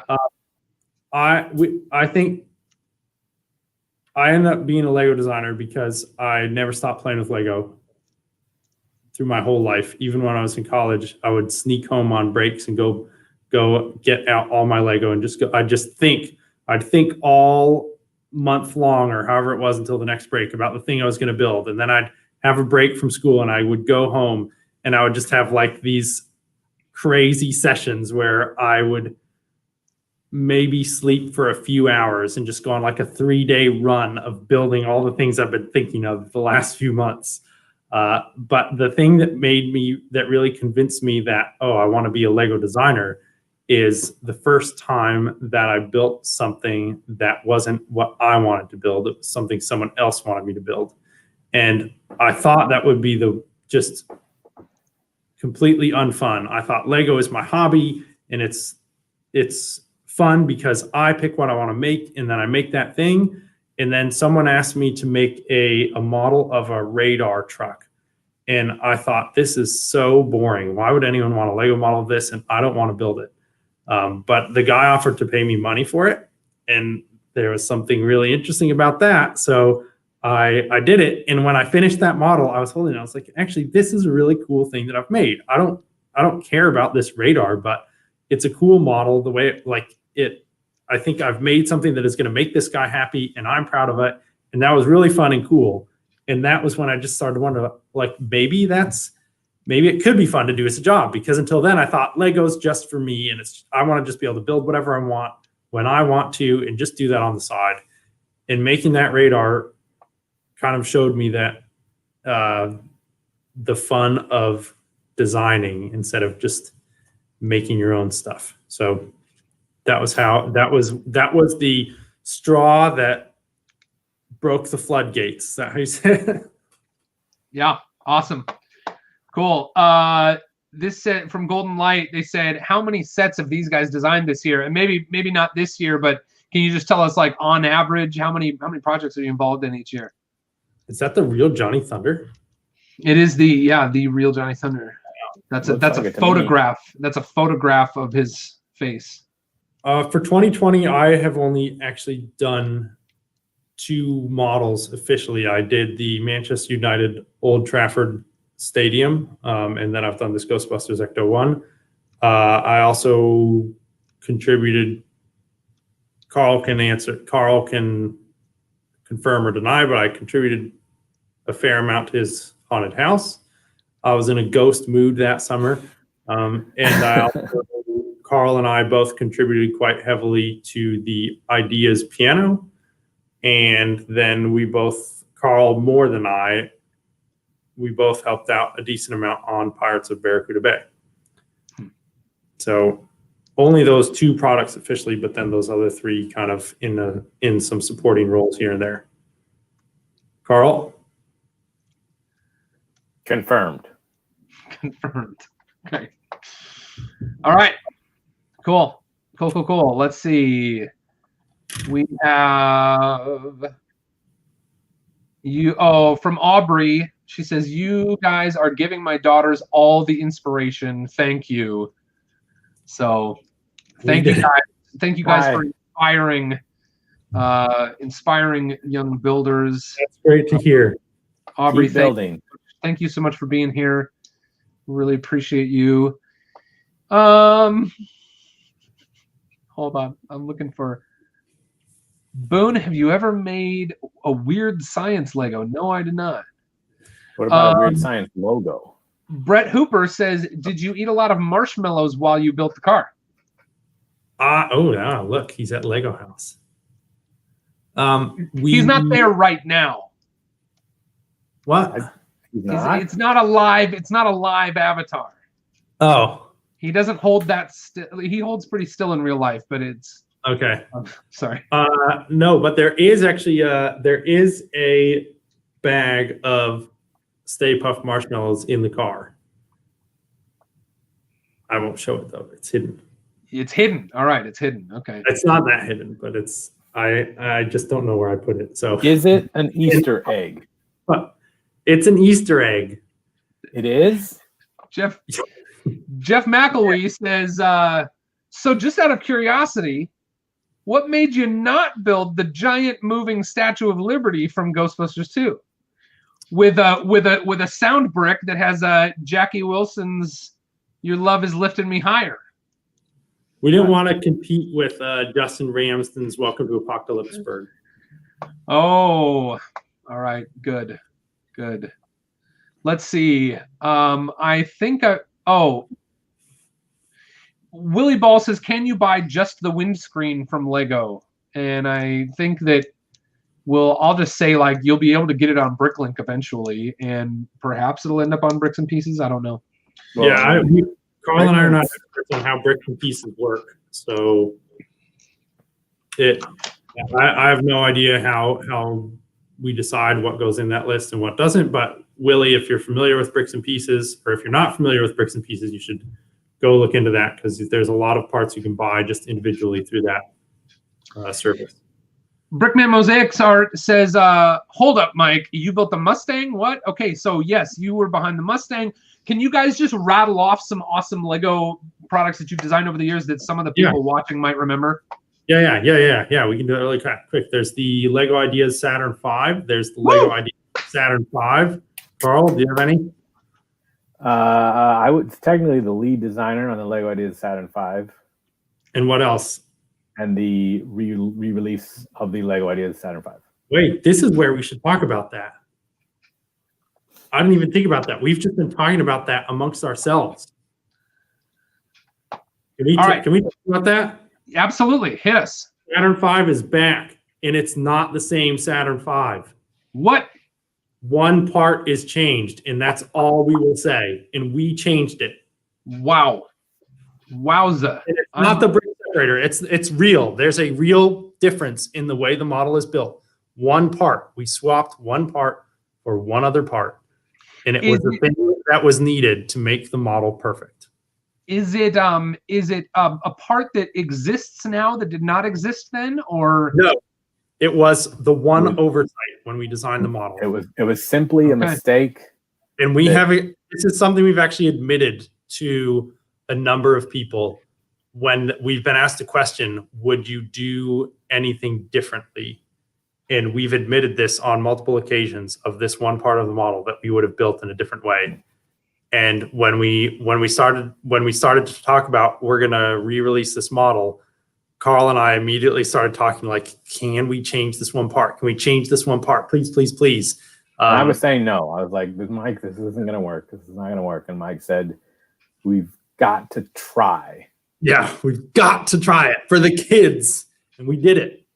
So it's maybe you could argue that it wasn't a necessary change, but I would just like to say nobody should look at the comments. There's definitely no information there about what it might. Don't figure it out. Did someone say? Man. Someone just compared the materials or something. No, don't read the comments. Disavow the comments. Delete that comment, Boone. Delete it. What is it? This one? I don't think I can delete it from here. Because we're in a. Yep. Sorry. Oh well. Well, wait. All I can do is. Don't know where it's used. All right. Great. Cool. And that's it. That's the only thing you guys have designed is the Saturn V. Good job. You've done it. Also Saturn V. Yeah. Hey, I just noticed this. I don't know what this is for. I didn't know it was here. Oh, it's I think to put pens in. For iPods. Sorry. Do you have that same one? We both have the official uniform, don't we? Yeah. I was pleasantly surprised when I found out that the pockets just go through so that you can take things out of your regular pockets. There's I put this on today and I was pleased that it still fit, but I was not happy with myself about how it fits. Where are the pockets? I forgot. These ones. And then they just go through regular pockets. Carl, I don't know why I can't find those pockets. I remember this uniform having them. Where are they? Why am I having such a hard time? I don't know. Anyway. Well, I'll make some serious sets. Carl worked on Minecraft originally when he started. So he did the cave and the nether portal or end portal.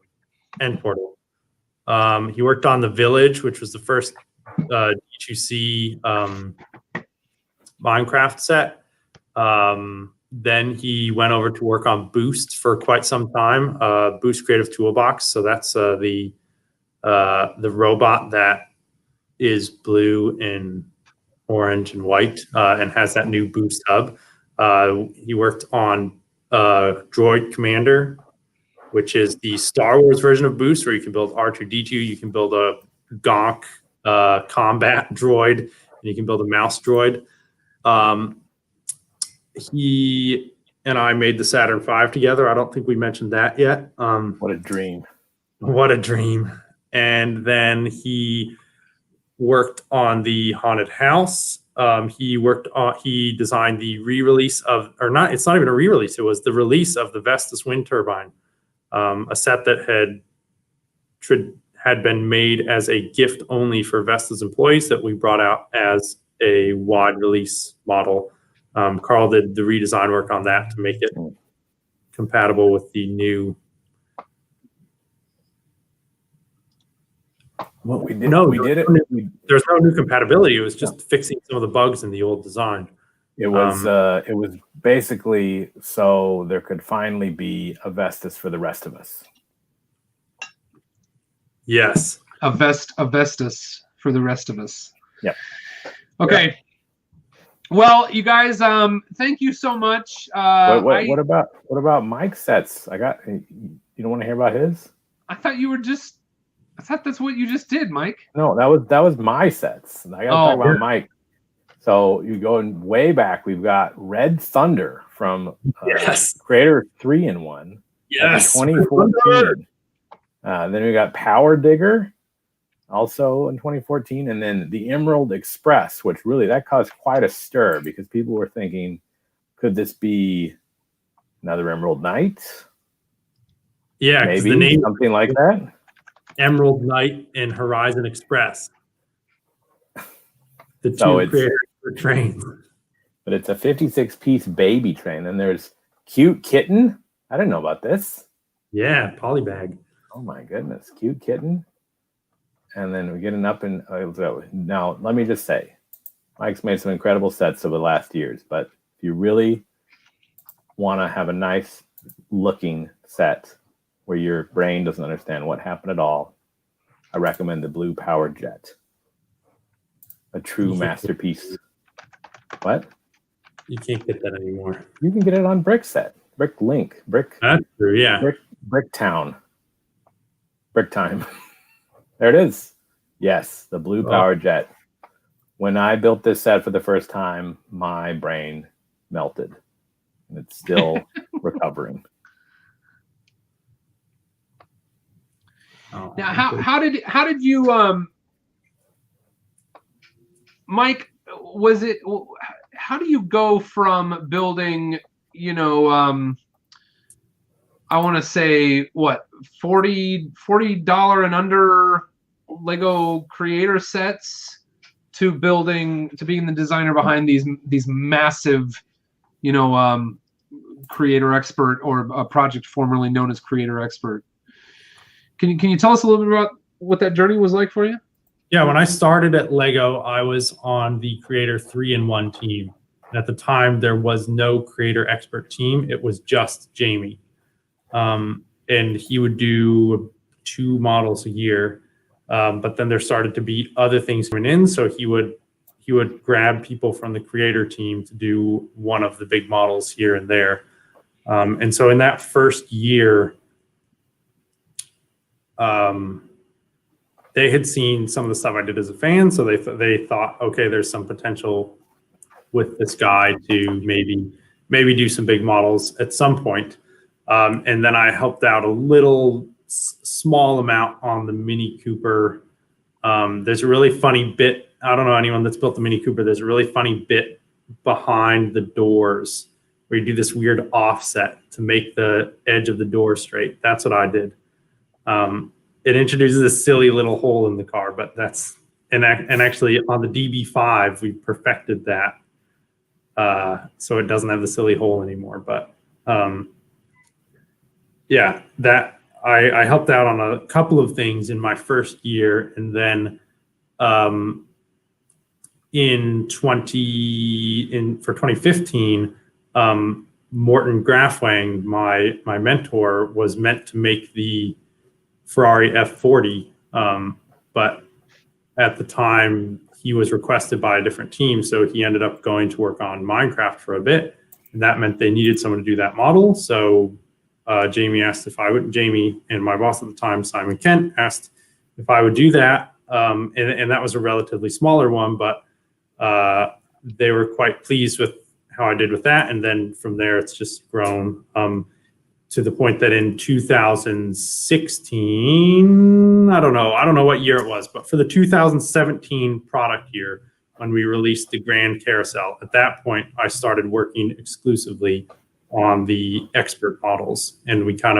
Jamie and I kind of formed a real honest to goodness team where we were doing those things only. And we still pulled in some people here and there for other stuff, but that was when we really became like, this is the expert team, not just Jamie plus the creator guys. So that's awesome. I love hearing about all that behind the scenes stuff. And you've used the term, and I tried to use it. The did you say project formerly known as creator expert? Yeah. And what can you tell us about that? Like, is that it's just now 18 plus?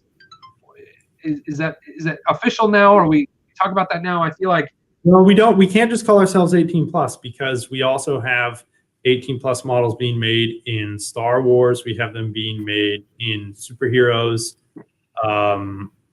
Ideas models are, I'm pretty sure most Ideas models at this point fall under that 18 plus branding. So we're not the only ones that do 18 plus. So we're kind of in we're kind of in this spot where we're like,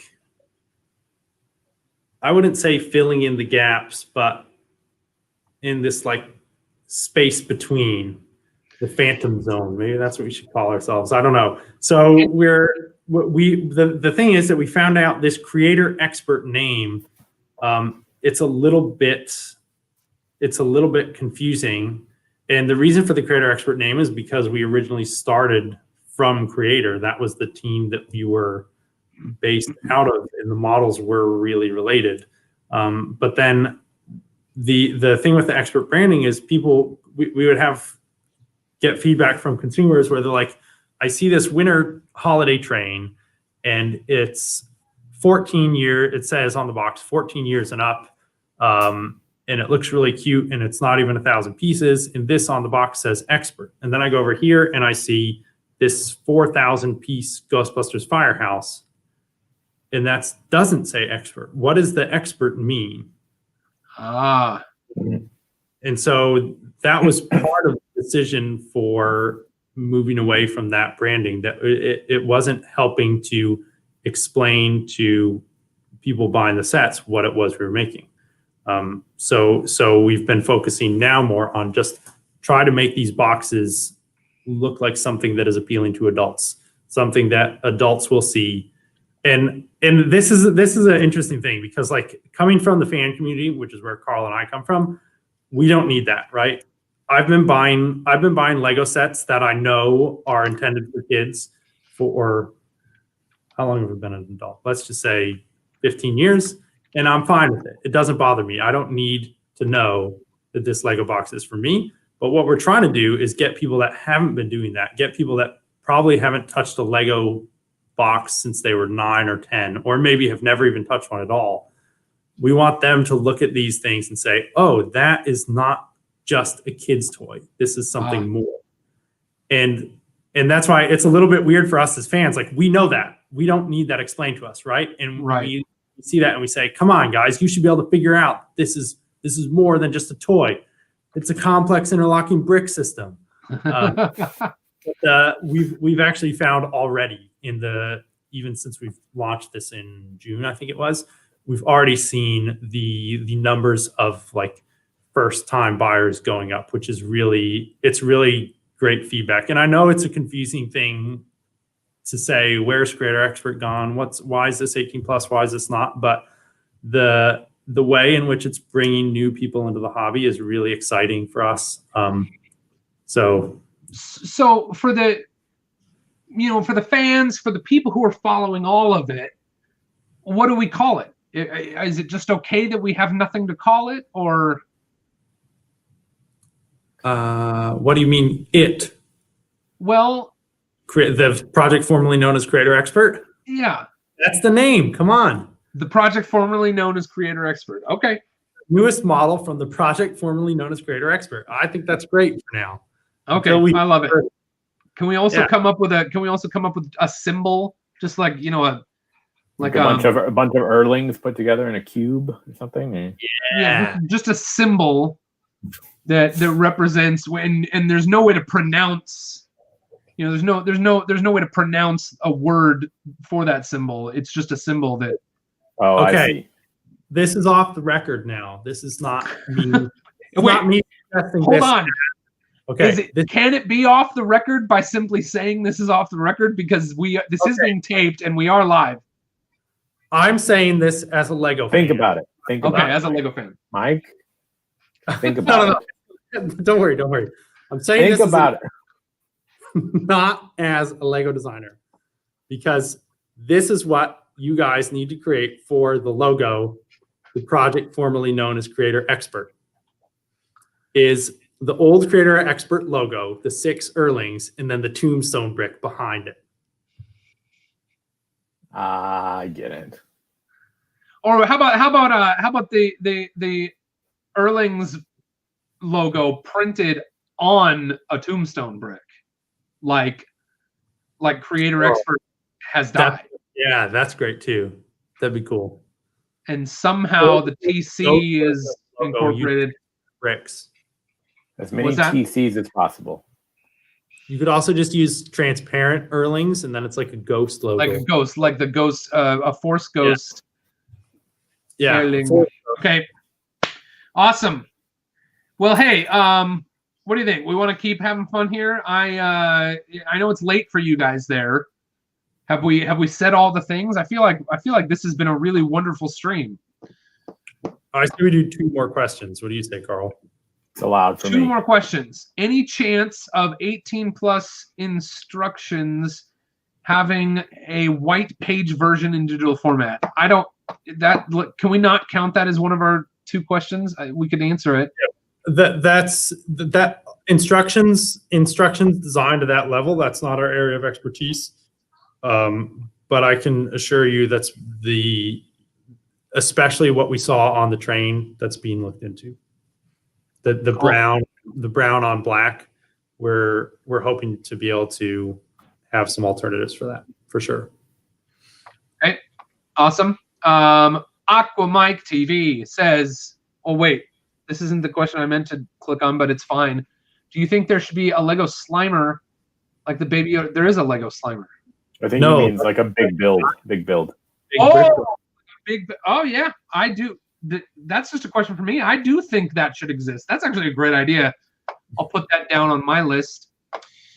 Isaiah says, do both of you live in Denmark? We do. And yes. and you are both from the United States. We are. I am. Correct. Did you know each other before working at Lego? I remember the first time I saw Mike was at work.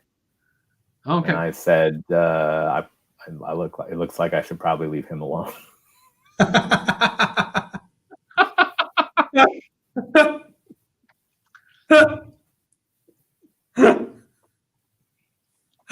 I remember the first time I talked to Carl at work, we talked about Star Wars at lunch. Oh boy. Tell me a little bit about that. When you, just for all of the viewers out there who are interested in working at Lego one day, when you get there and you're the new person, how do you, what's that experience like?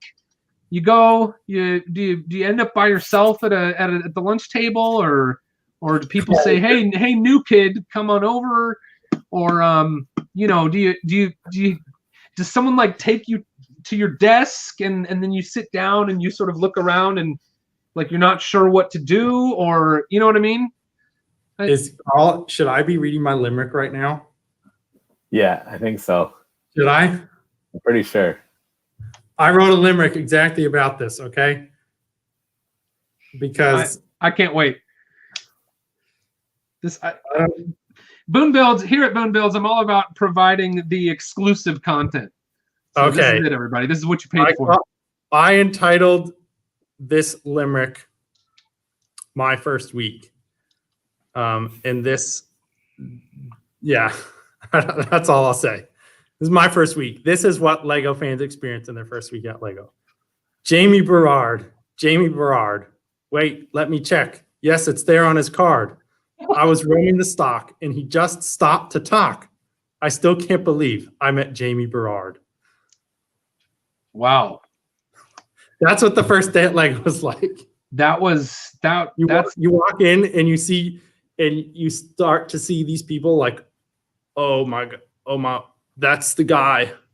He's here. He's just like you think like, okay, he's going to be probably everyone will be in different places and they'll be in different offices, and maybe I'll see him one day, and then you're just walking, you're like, oh no, it's Jamie Berard right there, and he's just standing there, and I could just go up and talk to him. I don't know, what do I do? What do I do?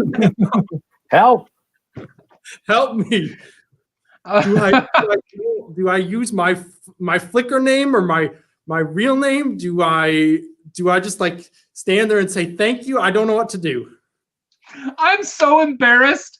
I'm so embarrassed about the first interaction I ever had with Jamie Berard. I said something like, one of my close friends is a huge fan of yours. In my mind, it was like in some desperate attempt not to come across as overbearing, I basically said, I'm not a fan of you, but I know people who are. And I immediately wished I could like pull back the words that I had said into my own mouth and had chosen something different to say, but that's funny. I like your limerick, and I'm glad that we got to hear it here live. Oh, beautiful. What time is it there in Denmark? It's got to be almost 1 a.m. or almost 11. It's almost 11. That doesn't seem all that late, but you guys, you don't have to work tomorrow. Oh, we could do this all day. I just know that you said a great time for you would be between 8 and 10, and I know that we're almost an hour past that. So I want to be respectful of your time. I wasn't really that clear. That was like start time. You'd like to start between 8 and 10. So we've got, well, let's see, for everyone watching here, we've still got a good number of people here. Whoa, Nick Voss, hold on. Whoa. I love introducing new designers to Brickle Pig. Is that the Canadian mock guy? I think he was here earlier. He was in the stream, yeah. Those Lego fans, they're just everywhere. He was, yes. Okay. I'm seeing if we have any other questions here. Well, then let's just hang out for a while. Should we see Nick Voss? What are you doing? You want to come? Should I send the stream link to Nick? I can also just have him come upstairs because he's 8 feet away from me. Oh, sorry. Never mind. Can you in the record? Yeah, in the giant Lego dorm. We all live together. Oh, Carl, if he had just walked in, that would have been amazing. Oh, hey, Chris is still here. Yeah, classic Chris. Lurking. Just watching, just checking it out. All right. Whoa, Between the Bricks, is that like a competitor to Beyond the Brick? Well, between the bricks, if this is I think this is Dan from New Zealand. Is that right? Or between, is that Beyond? No, Beyond, Between. Hold on. Between the Beyond. Beyond the Space Between the Bricks. I've just been thinking about my first week or whatever at Lego, and just remembering how fast every day seemed to go by. Like, it was so fast I couldn't even remember to like drink a glass of water while I was at work. It was like, I gotta do this. I gotta I gotta go home. Oh no, I gotta go back. Yeah. And they're like, people are like, hey, you want to go to lunch? You're like, what? No. It's still the morning. Yeah, so Between the Bricks is actually, I just wanted to make sure, because people can name themselves anything they want anywhere. This is Dan Between the Bricks from New Zealand. Dan is actually my Lego Ambassador Network mentor. So thank you, Dan. Dan helped me get onboarded with the LAN a little bit earlier this year, and he's a lot of fun to watch. Hilarious guy, and man, we got Bricks O'Brien is here. Between the Bricks and Beyond the Brick, no beef. Dan is the homie. Yep, awesome, Cool. What about Nick beside Voss. the brick? Hi. Yeah, beside the brick, before the brick. Beneath the bricks. Beneath the brick. I actually think beneath the bricks is a pretty good one. Y'all can, that one's free. So the next, if you're out there and you're wondering what to call your YouTube channel, try beneath the brick. I gave a presentation once at Virginia Tech University, and I titled it "Lego Design: How Does It Stack Up?" And I thought that was pretty clever. Whoa, that's some homeschool level. Yeah, honorary. How does it stack up? That would be actually a good live stream. Is just coming up with all the Lego related puns that we can come up with.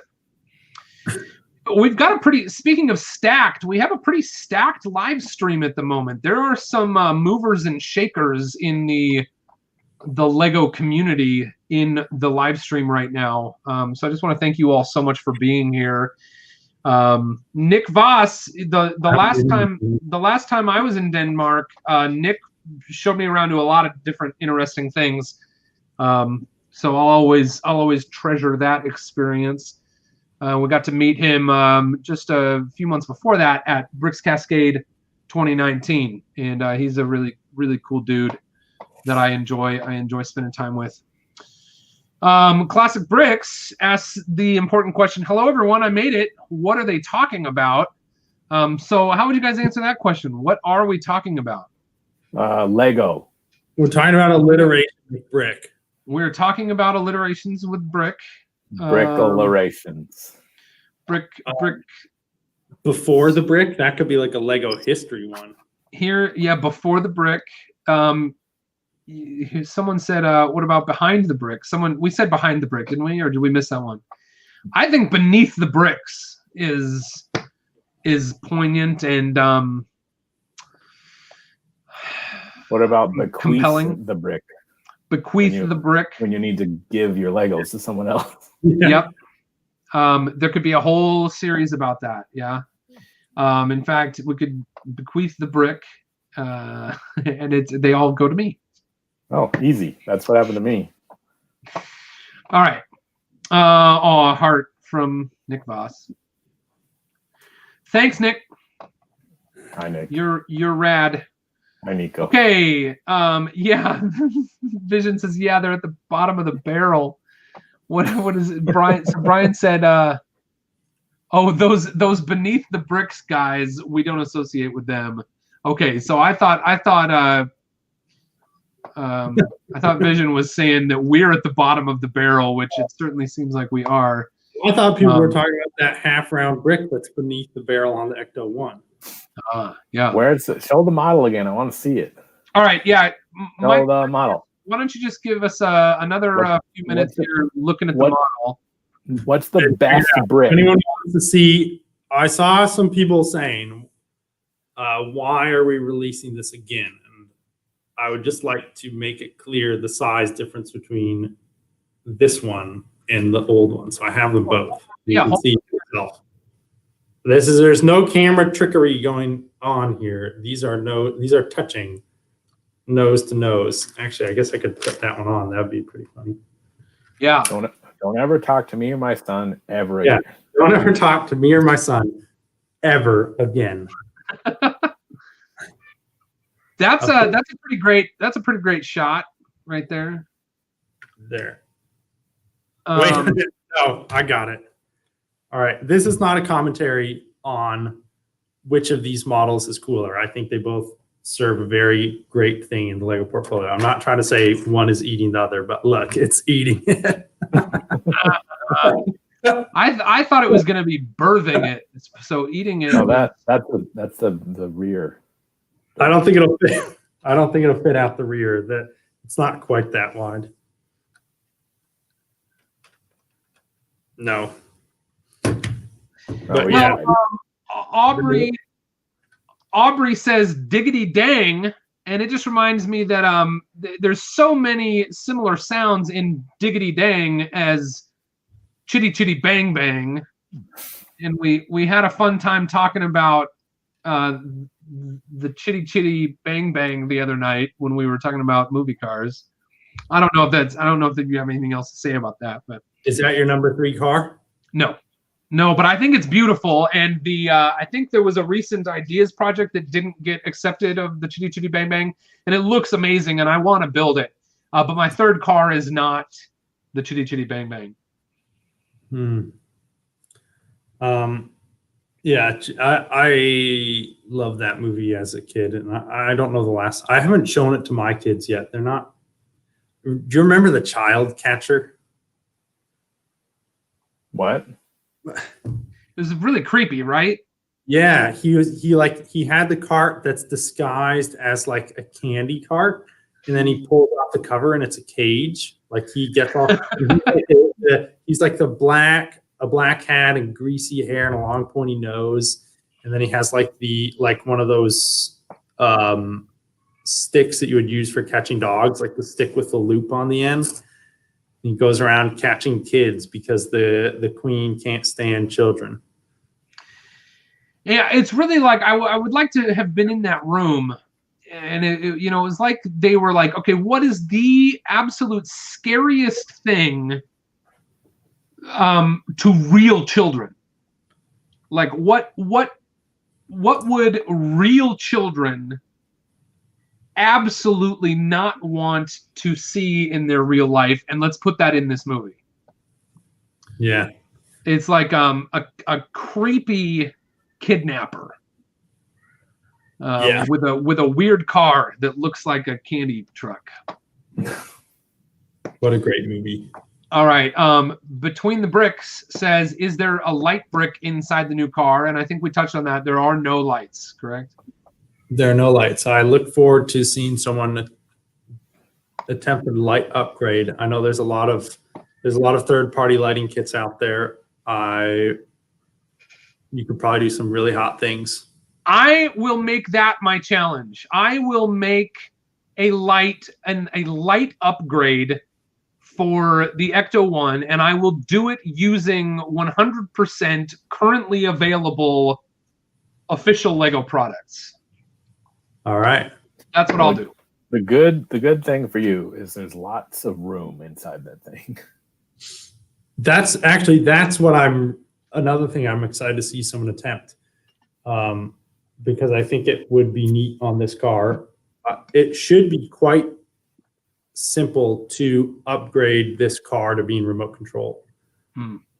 Because we have built in the steering function that also runs into the roof, and because we built in that gear function to drive the components on the top, you could almost actually just dump 2 motors inside the car jammed onto cross axles and be going without, you would have to take some things out from the interior, but there's not a lot of modification to structure or drivetrains or anything that would need to be done to make it motorized.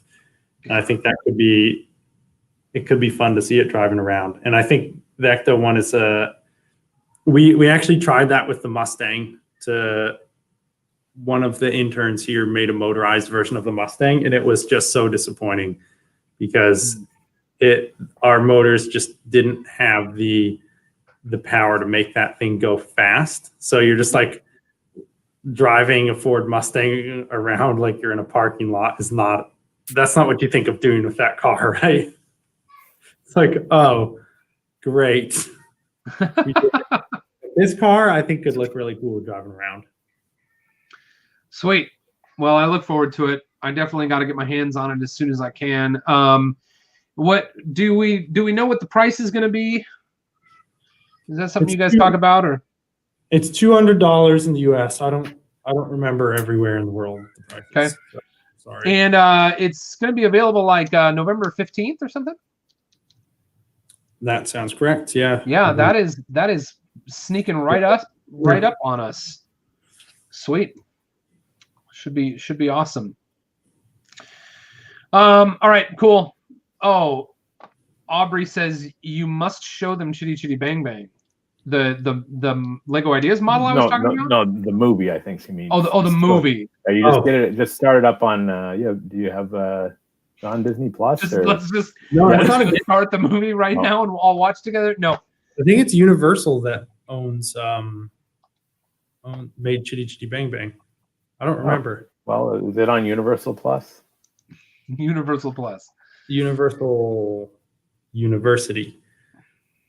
Yeah, I don't know. I don't know where would be the best place to watch that. Man, I need to watch that movie. Oh, Man. Chitty Chitty Bang Bang, Chitty Chitty Bang Bang, we love you. That's all I know. Hey, everybody go. Remember when the grandfather gets kidnapped?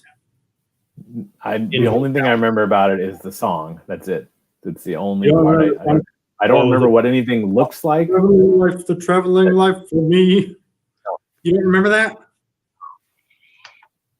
Is it the one where they have there's like the old bamboo? Is that from Shake Shake Bang Bang? Mike, when what? But yes. Sorry, my brain just broke. Yeah, the old bamboo is from Chitty Chitty Bang Bang. Van Dyke is just great in that movie. Wow. Well, this stream has become a pretty special thing. I appreciate you guys for being here. I had fun. It's been super fun to be on the air with another Ghostbuster. Why don't you tell us about that? How did you come upon the suit there? Are you along? You've been to a bunch of conventions with that outfit on? You'll probably see me in it more frequently. So the jumpsuit is nothing special. It's just the whatever the jumpsuit is that you're supposed to get. But this patch I'm quite proud of. This I you say embroidered? I embroidered myself, and then it's removable with Velcro. So technically anyone could wear this suit if they've made the patch. So yeah, I just put my name on there. I know you never know what's right, to do your own name or to pretend you're one of the Ghostbusters. And then I have this is not the right patch at all, but this is like a rubber patch that I found. But then that's sewn in as well, which is cool. And I intend to, there it is. There it is. There she is. I got to thank Kirk from Vision Bricks for sending me these pictures this morning. He reviewed the set for Beyond the Brick, so he has all of this on hand at his studio. And I said, hey, buddy, can you hook me up with the pictures of Mike from the manual? And he was kind enough to send these over. So, and another little, if you want another funny little tidbit about this, I actually took that picture. You did? Yeah. Because sometimes when we have something that we want to do that's a little bit more funny like this, we have to do it real fast before anyone notices. Yeah. And we need to show it to people so that they can understand how funny it will be. Oh, I think it's amazing. So the story and the building instructions, I don't want to spoil this for everyone, but the idea is that the Ghostbusters car has fallen apart, and the mechanic, Ghostbusters mechanic, me, is looking for someone to help him repair it. So that is the story that you're going through, and that's why you're building this model. So it's just trying to make it a little bit whimsical and entertaining as you go through the steps and the building instructions and everything. So you're gonna make Boone cry, Mike. That's what we're here for. We just wanted to give you the best experience you could possibly have, Boone, just for you. Oh man, I can't tell you how disappointed I am that I don't already have my hands on this model. Not that I believe I am entitled to it, but I can't wait. I can't wait. So I very much look forward to it. I'm sure I will be sending you guys messages as I'm building, and I'll let you know. Great. It's really, really incredible. We'll just take should we just take a little tour back through the photographs? Oh, the one thing that that we didn't get to is these incredible pictures of the model where there's just like here's like a little, it looks like a Polaroid of the Ghostbusters from the original movie. Yeah. There's the Ghostbusters logo over here. There's like some torn photographs up here, and a Lego tire just hanging from a pin on a board. That's the tire of the car. And I love the ghost, the no ghost on the mug there. Sort of like, hey, what where did the few little Ghostbusters things come from that made it into this photo shot, this photo shoot? I'm not sure who provided those. This was actually done at a studio in the city about an hour from Billund. And then we have a team doing the photo shoot that will dress up the set and take care of all of that. So they get, explained a little bit about, hey, here's the thing that we're taking photos of. Here's kind of the atmosphere we're going for. So they'll gather up some stuff beforehand. So I imagine when we told them, oh, it's a Ghostbusters car, they went through probably even their own houses and just found anything Ghostbusters they could and brought it all to the shoot. So, but I'm not quite, I don't know where they would have gotten that license plate. That's okay. Cool. Definitely now everyone, somewhere. Here's a fun one. Everyone, what changes? Oh, did you see it? No, nothing changed. What changes? Nope. I love these pictures. This is great. That was cool. Okay, nope. What changed? There's no ghost. Oh, there's no ghost. I ain't afraid of no ghost. There's no ghost, and there's no ghost. Oh, I get it. That's and scissor seat. Scissor seat. Scissor seat. Oh, it's that little extra. That's that little. That's how you put in the gas. Little extra. Little rebate. That looks great. Oh, he's really into it. Boone's just gonna look at these pictures all night. Yeah. Just wishing he could touch it. Mike, touch it. Where is it? I got the car right here. What? So, what's your favorite brick? This is another great new print that we did for this one. Is the siren. Oh yeah, I like that one. Very good. And is that on? That's on the boat plate or the boat? Sorry, I'm bad at this. Yeah, it's on the boat slider.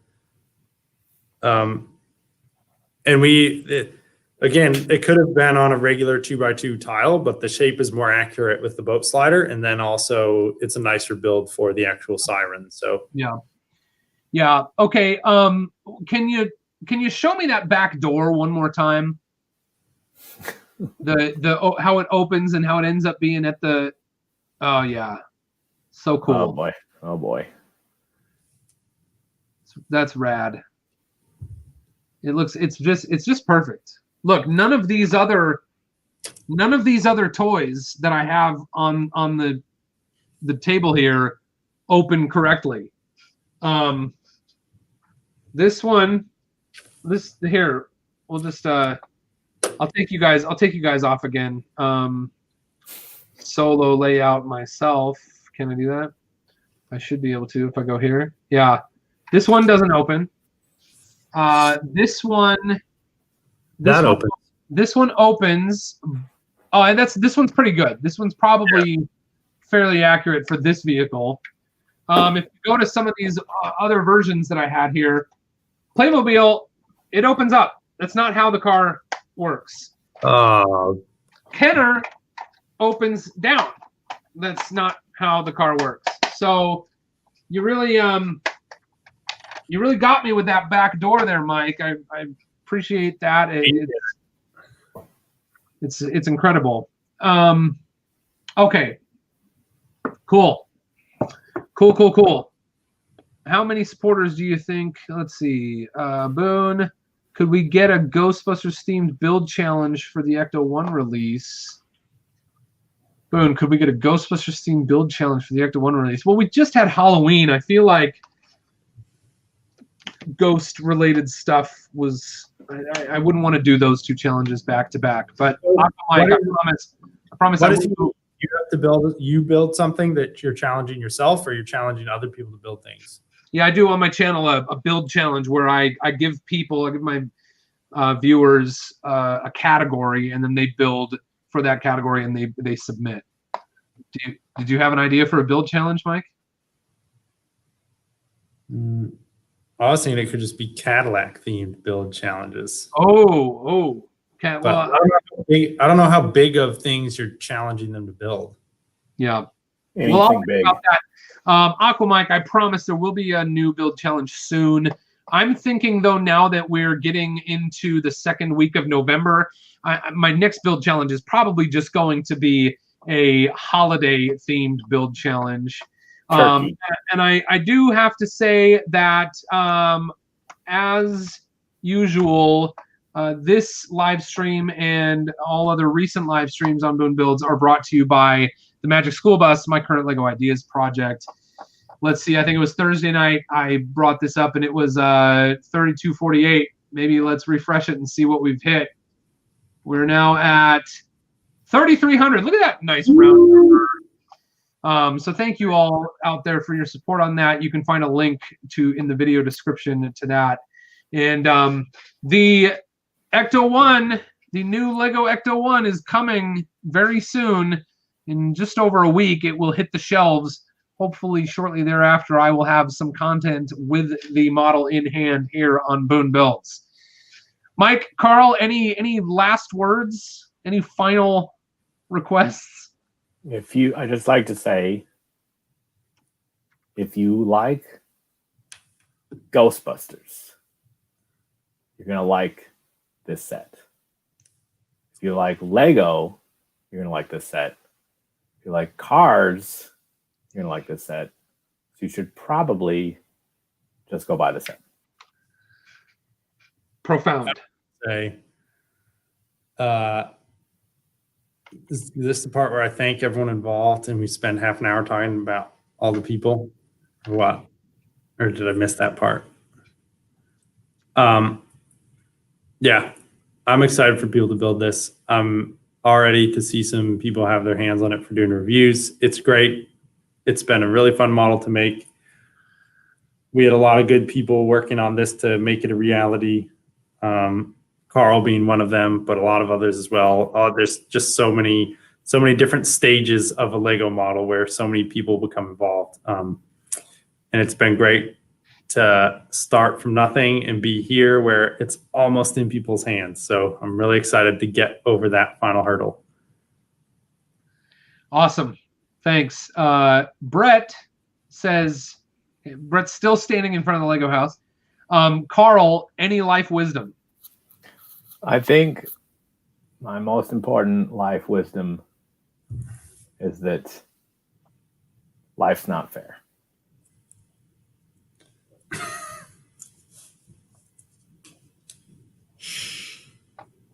So wise. I thought you were going to say more about that, but I guess we'll leave it at that.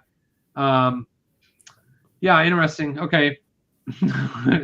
Thanks, Carl. Brian says, what if I don't like Lego? Will I still buy this set? Do you like cars or Ghostbusters?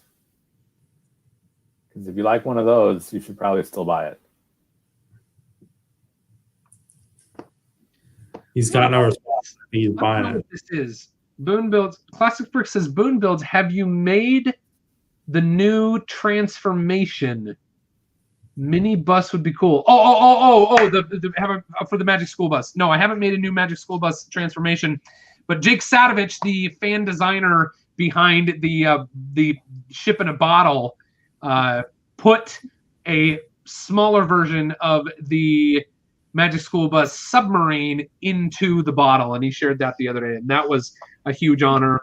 I love that. I'll probably be sharing that on my Insta. I think I shared Jake's post on Facebook and I'll probably work up a post for Instagram and maybe even for Lego Ideas as an update, highlighting Jake's incredible support of my ideas model. Okay, Mike, did you have any life? What was that life wisdom?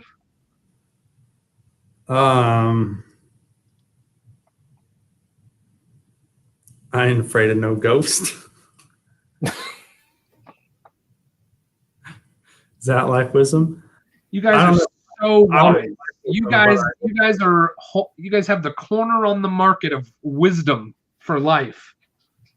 I don't think you should be going to me for life wisdom, but if you want Lego advice, I can give some great Lego advice. Okay, hit us with some Lego advice. My life wisdom is find a real wise person to give you life wisdom. Come to me for Lego advice. I will help out. Sweet. Love it. Okay. Thank you, Mike. Thank you, Carl. I really appreciate y'all's time. You are incredibly awesome. Thank you to everyone who has been hanging out with us here in the live chat.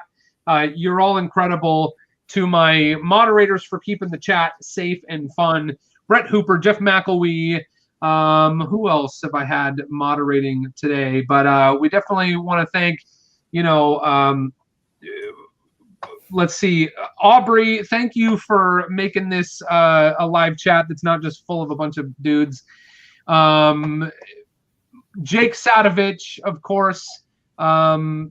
Nick Voss was here. The Power Pig was here. You're all incredible. Aquamike TV, JKIRL, Classic Bricks, Bricks O'Brien. You guys are all incredible. Thank you so much for being here. Bequeath the bricks. Bequeath the bricks. And until next time, this has been Mike and Carl, awesome Lego designers. Go get that new Lego Ecto1 when it comes out. You're watching Boone Builds.